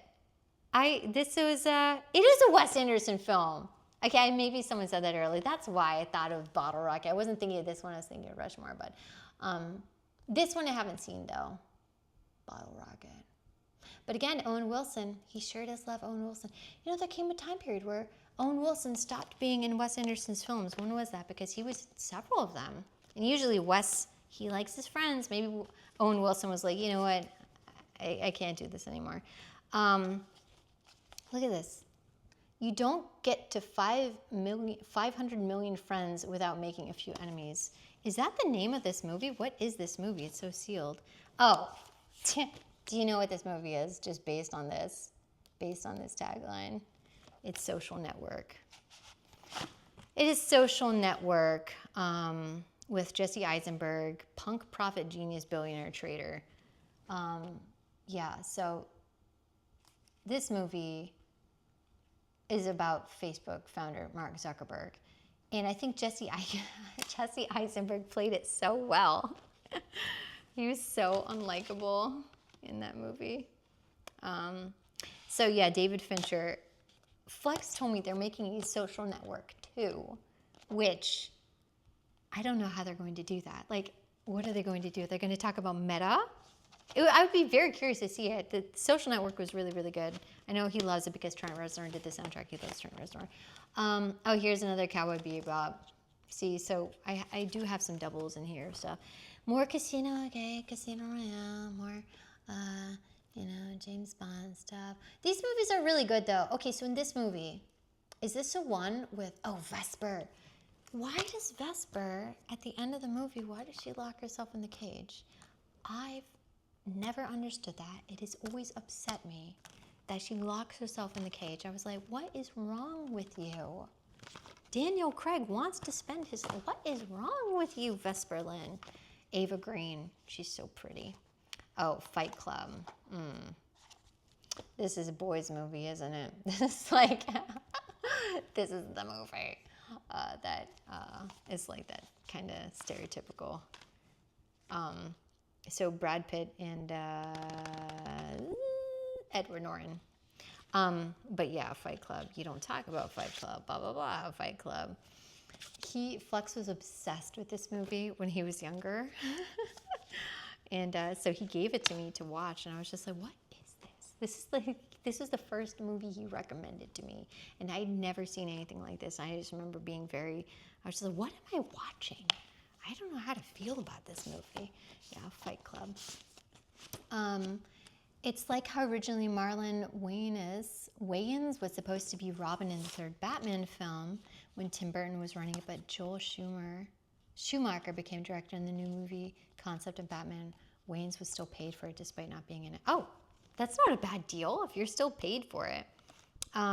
Here's more Evangelion. I don't even know. That is how little I know about Evangelion. I think it's Gellion. More Evangelion. Is it Gellion or Jellion? I really don't know. I don't know anything about that. This is a movie that I've actually never seen, but I know is well beloved, Monty Python. And that's the whole like, yo, grandmother smells like gooseberries or something like that. I don't really know if I'm a fan of Monty Python humor. I've only seen clips of it. Well, actually, maybe I shouldn't say that because wasn't Blackadder with Mr. Bean? What's Mr. Bean's name? Wasn't Blackadder? Oh, G as in Gail. Okay, thank you, Jillian. Wasn't Blackadder done by the same kind of... Was it by the same person who did... I don't know. But I know it's kind of that British humor. That British humor sometimes goes over my head, even though I love British people. Rowan Atkinson, thank you, Idrisora. Merci. Yeah, so I loved Blackadder. I thought it was hilarious because Rowan Atkinson he's known as Mr. Bean, right? He's known as being a very goofy guy. But in those movies, he plays the straight man, and he plays it so well to such a stupid cast, and it just works. Okay, so here's Ghostbusters. Classic, right? I was really, really happy with the two most recent films they did. I thought they were very cute and in the spirit of the original series. Learning later on that, what's his name, is so crazy, is wild. That guy, whatever. Not John Belushi. The guy that I kind of think looked like John Belushi, but it's not. Okay, here's Shin Godzilla. This is the Godzilla movie that I saw that was actually really, really good. I liked it. We're almost there, guys. We're almost there. Oh, District 9. Wow, look at this. a God of War demo experience. That is dating this thing. So, yeah, Neil Blomkamp did this one. And I still think this movie has some of the best CGI. I remember at the time of watching it, it really impressed me. I would be curious to see if it still holds up. But this is such a good movie because what a twist on aliens, right? This is like the first time I've seen this twist where aliens, I mean, apart from, Men in Black when aliens are out, kind of the same thing, but this is a really, really just great idea. Like, what happens if an alien ship gets stuck over this Johannesburg in South Africa? But just really, really, really great film. Love it. Wasn't he supposed to do? He was supposed to do, where it's coming out, a sequel to District 9. I did not like Chappie though, and the one that was with the two musicians. I read that they had like gotten everyone high on set and they were just a pain and they like ruined the movie, and I think that's why I didn't like the movie. I don't even know what this is from looking at it. It doesn't have anything on the cover. I don't know. Oh, there was a District 10 project for so long. Oh, maybe that was it. Maybe that's what I'm thinking of. Oh, okay. This is a Nine Inch Nails thing. Never mind. Yeah, that's it. Die Antwoord. I heard they were awful. Like, they're the reasons the movie failed, is because they got everyone addicted. And this is such a good movie. So I saw this in the theater when it came out. There Will Be Blood. Paul Thomas. No, this isn't Paul Thomas. Is this Paul Thomas Anderson? It is. Yeah. Okay. So Paul Thomas Anderson. I need to slow down. This is such a good movie. So Daniel Day-Lewis is absolutely just fantastic in this film, but it's about this oil baron. And I remember there's like a lot of, this movie was very memed, the whole I drink your milkshake. That came from this movie if you've not seen it, but very, very intense, really, really good film. But the end of this movie was really upsetting. And I remember I went to go see it by myself, and people were really upset. Some of the older people in the audience hated the ending, because it's probably it's not as happy as the stuff that they were used to seeing, but that's such a good movie. Oh yes, so Paul Thomas Anderson has a movie coming out, I forget what it's called, but Leonardo DiCaprio is in it, and I'm very curious. Benicio del Toro's also, and I'm very curious what it's going to be. This is just another Dark Knight that's separate because we already have Dark Knight stuff. John Carpenter's The Thing, talking about really, really good special effects and body horror. What a fantastic, awesome movie. But yeah, this is a really, really, really, really good film. Isn't this, I think this is also based on a Lovecraft story, isn't it? The Thing, I want to say. Bishop says at least he doesn't get poisoned to death at the end of that one. Okay, you're referencing Phantom Thread. Phantom Thread is such a good movie. I really, really love Daniel Day-Lewis. I've never seen Gangs of New York, but I just think he's... Oh, okay, so he was in this 1990s Scorsese movie called The Age of Innocence with Michelle Pfeiffer. I think I talked about it a little last stream, but he's just absolutely fantastic. I love Daniel Day-Lewis. I think Daniel Day-Lewis and Jeremy Irons, to me, I wish they would have been cast as brothers in a film. Well, we'd have to account for the accent. Maybe one of them grew up in England or something like that, because they look really similar to me. I love Daniel Day-Lewis. He's like the American version of Jeremy Irons. Okay, I think that's it. We've hit all the films. I am done. I've gone through all of these movies. That was fun. Wow, what a cool little trip down movie lane. So yeah, if you want to join the movie club, we now have a Discord server. You can click on the top for the link to it. I'll join, and then we'll have some movies together. I did want to actually talk about books as well, but I'm running a little low on time here. I have to go take care of my dogs and whatnot, so we'll talk about books next time. But yeah, this is really fun. Thanks so much for your company, everyone, and I hope to see you in the Discord server. We'll watch some movies, and I want to try and make this a regular thing where we get together and talk about film, and maybe not in a format too where you guys can actually like talk. I always like hearing people's voices, so that'll be fun to listen for the first time. By the way, Kite, reminder, if you want, set up your Discord profile so only your people who choose to communicate with are the ones to get access to contacting you. Oh, yeah. To protect yourself after the last situation. Yes, thank you for telling me that, because that is a valid concern. I will make sure I lock down my privacy things so I don't have anyone. Not Lovecraft, John P. Campbell called Who Goes There. Okay, well, thank you. See? Thank you for actively fact-checking me. I thought it was Lovecraft. I thought it was the Mountains of Madness. Are you really sure? Because I've heard it was based on the Mountains of Madness. So now I feel like I have to fact-check you, but I'm going to take your word for it. Evening, people. Still have movie collections? Apparently I joined it. Oh, you did join at the end, unfortunately. The only DVDs I've had kept is the extended Lord of the Rings. Oh, okay, so Sly Magpie, you were there for my last stream last week. I remember you mentioned if I had a Discord server. We've just set one up. We're going to do it the right way. It's going to be a movie club. This is going to be like an old-fashioned supper club where we get together and we watch. I want to watch a couple movies a week, and then I want to do a stream where we talk about, here's what we did this week or whatever. Let me really quickly just show you my, I wasn't going to talk about these because I'm kind of running out of time. Also, okay, so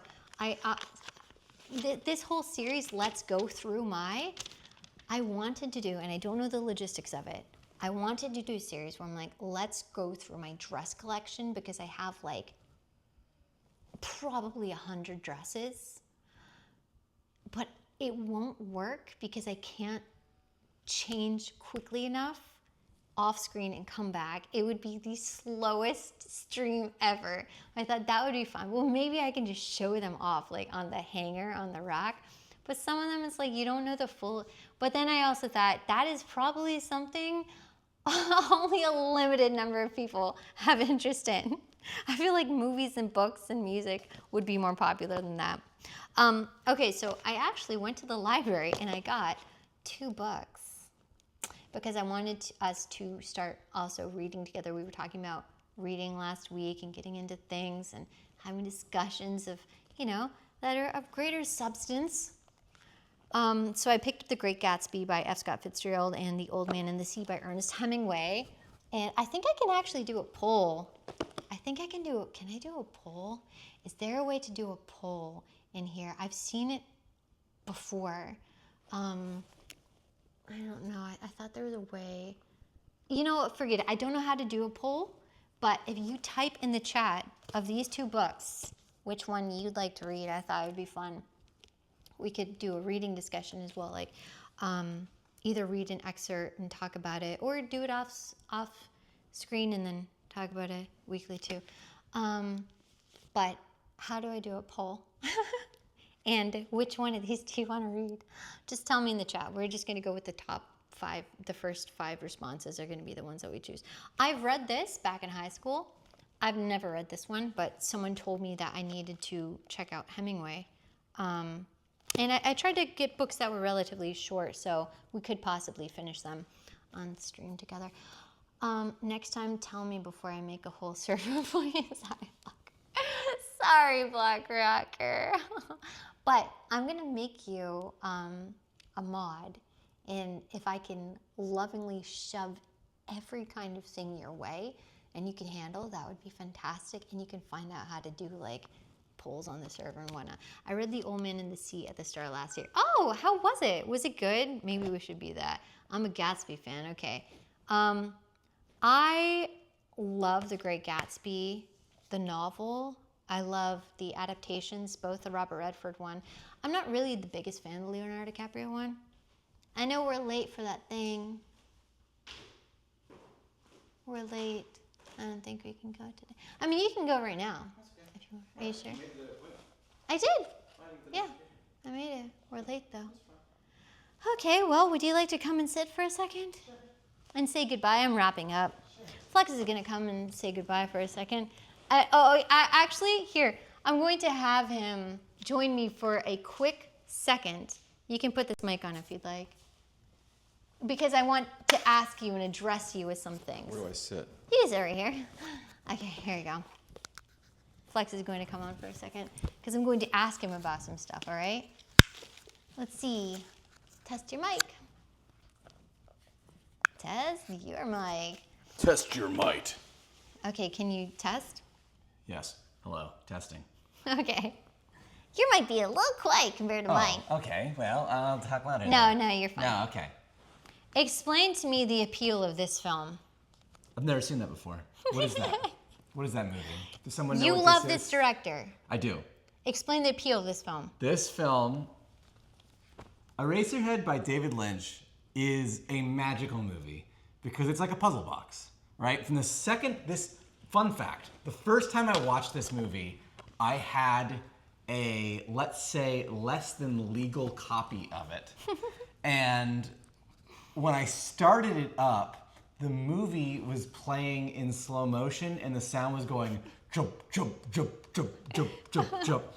And because I knew what kind of movie this is, I didn't even question it for 5 minutes. This Holy movie, cow. so this movie is like a lot of movies that I like.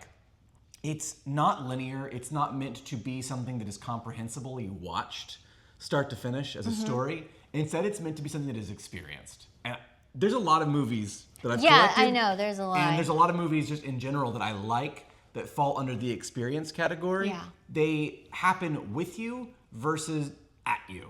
And my favorite thing about movies like Eraserhead, Mulholland Drive, Inland Empire is you can watch them over and over and over again. And David Lynch has even said many times, you know, he doesn't give answers. It's really what the viewer thinks. Yeah. And your interpretation of this movie is the right one.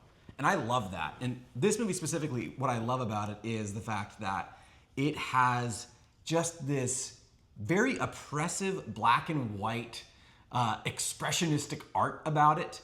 All of the foghorn sounds, the way that all the characters look, it's Great Depression mixed with weird, almost radiator wormy style. Literally radiator. Literally radiator worm style aesthetic that I've never seen in anything. People have tried to recreate this and they can't.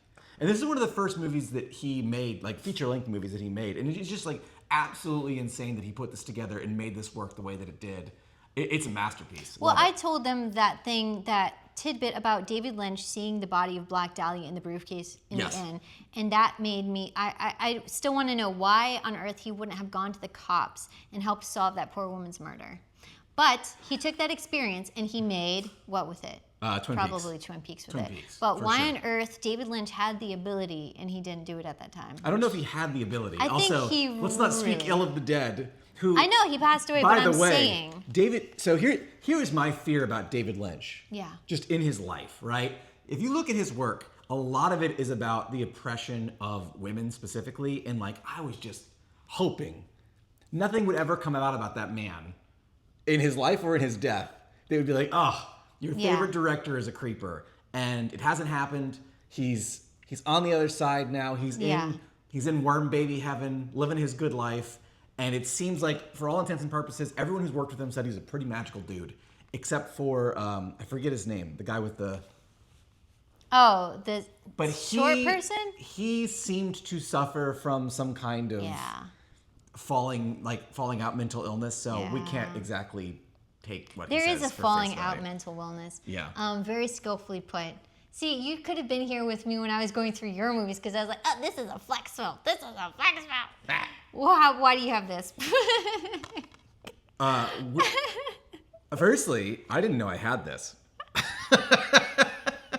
I believe this is actually a gift that I got from Oh, yeah, my maybe uncle. it's a gift. Yeah. Mon oncle. A long time ago. Well, okay. Fun fact about me. Growing up, the first CD I ever owned, Was Weird Al Yankovic? Weird Al Yankovic's The Food Album. And I personally, to this day, still love Weird Al Yankovic. I think he's to be able to take someone else's music and in some instances make a better version than the original. Like what? Which is better than the original that he did? Don't say Gangster's Paradise. Why did you Don't go say there? Amish. Why did you suggest that? Why did you suggest As that? I walk through the valley where I harvest my grain. There are things that Mr. Yankovic has done that are masterpieces. Running with Scissors is one of my favorite albums to this day. I think he just, song after song, whether it's parody or original, the 12-minute spoken track Albuquerque, one of a kind. I love Weird Al Yankovic. I don't know if I've seen this specific documentary, but I have watched quite a few things on Weird Al Yankovic. I think I did, actually. Yeah. Well, I we also have the have Weird it. Al show on Blu-ray somewhere, but Well, one more because we have to go. okay. We don't really have to go. I'm not going to the Song Room. Okay, well, let me cancel the ticket then. Okay.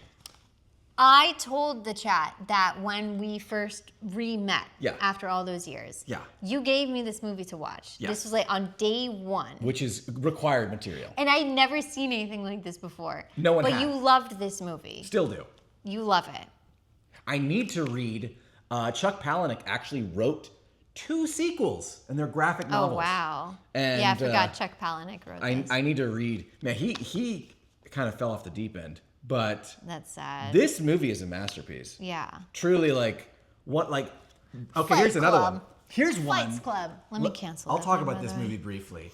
It is a miracle that this movie is still good. Think about it, right? Like, it doesn't matter what side of any spectrum you are on.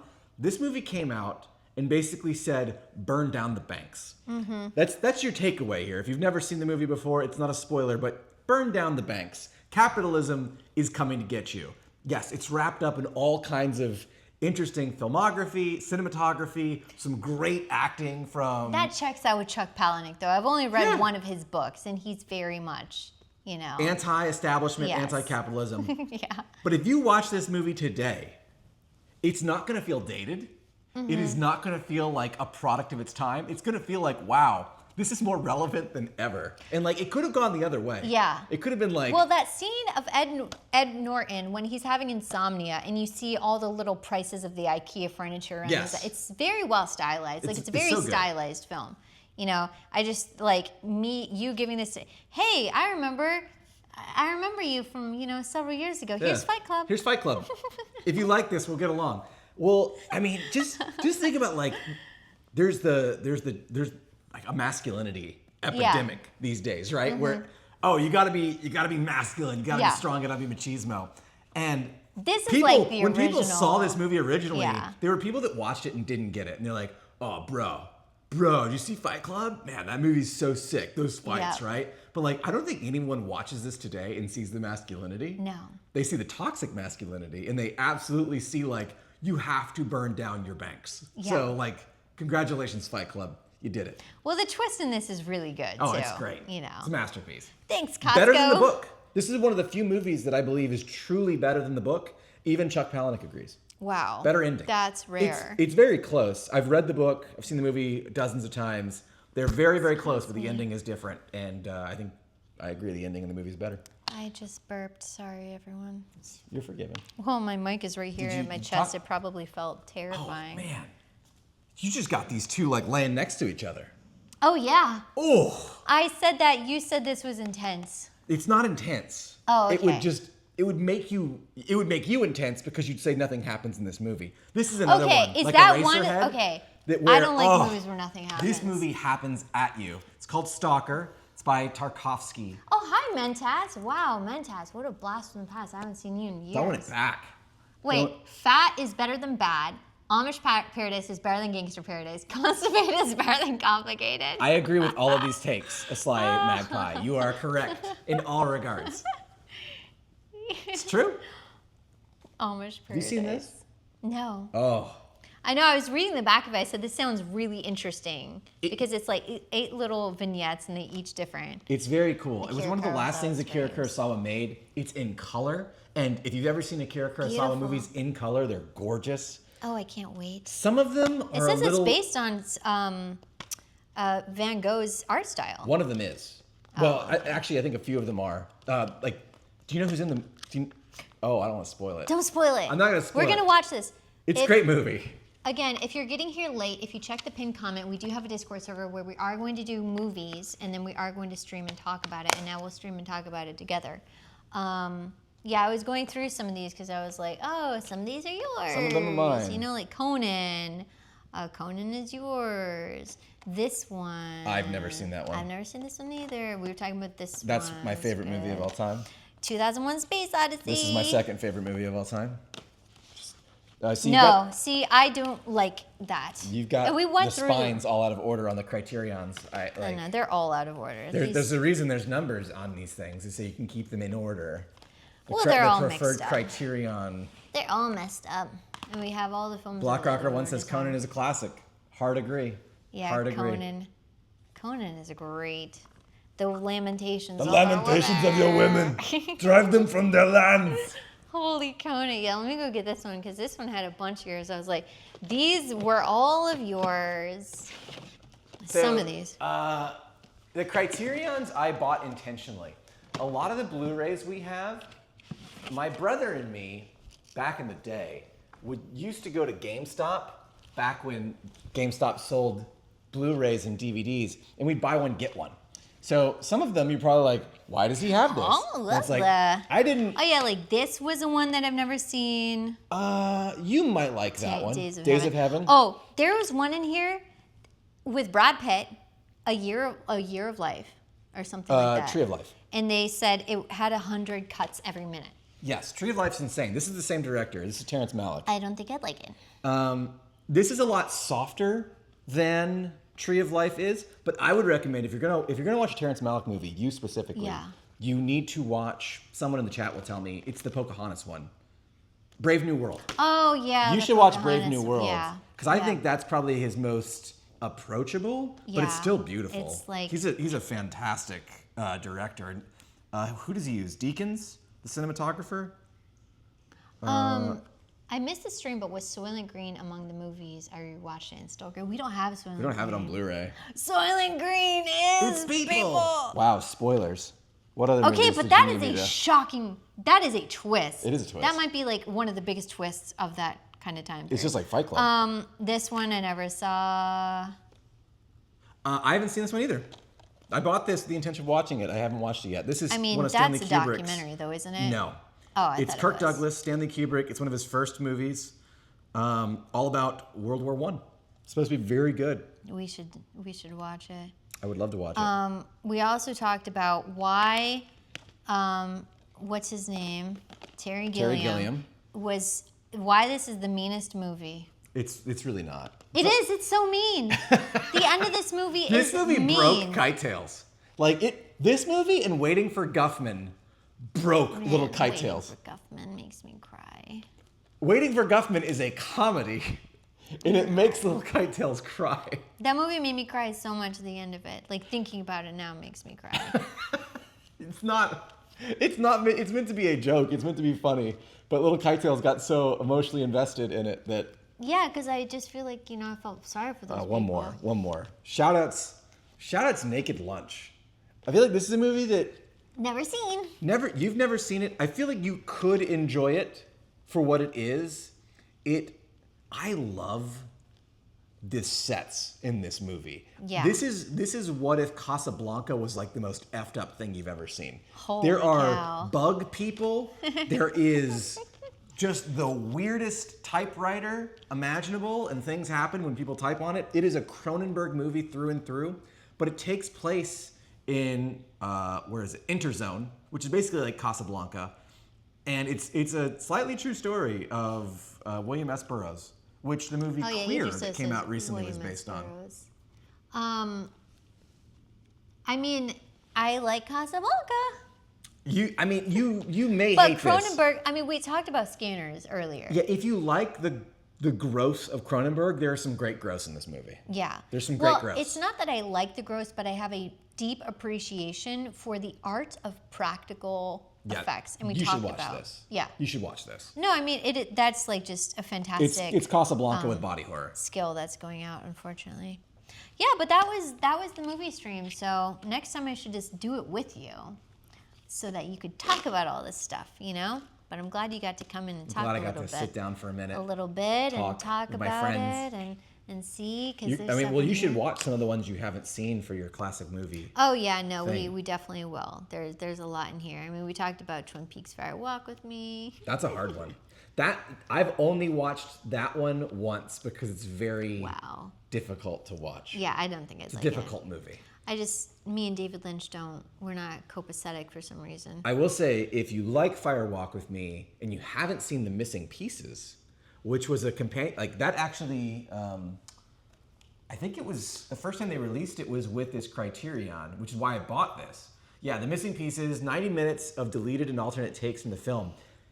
I'm sure someone has. You know how they make like fan cuts and edits? Yeah. I wish someone would make a cut of this that includes Fire Walk with Me with Missing Pieces. Missing Pieces is all the Twin Peaks scenes. Oh. So it's much yeah. lighter, it's funnier, it's Yeah. more weird and whimsical, where Fire Walk with Me is very just upsetting Yep. and hard to watch. But if they mixed in The Missing Pieces, they'd become a lot more watchable movie or on repeat watches. It'd make it more palatable, I think. Someone will do it. Someone will do it. Okay, a Sly Magpie says, bring him back for the book stream. I don't know anything about books. I Yeah, just we're started gonna- reading like last year. That's true. He's not, not a he doesn't reader. really read. But I have started. You have started to read. I get through books. You have started to read, but the books that I Ironically, chose I've read here- both of these. What the?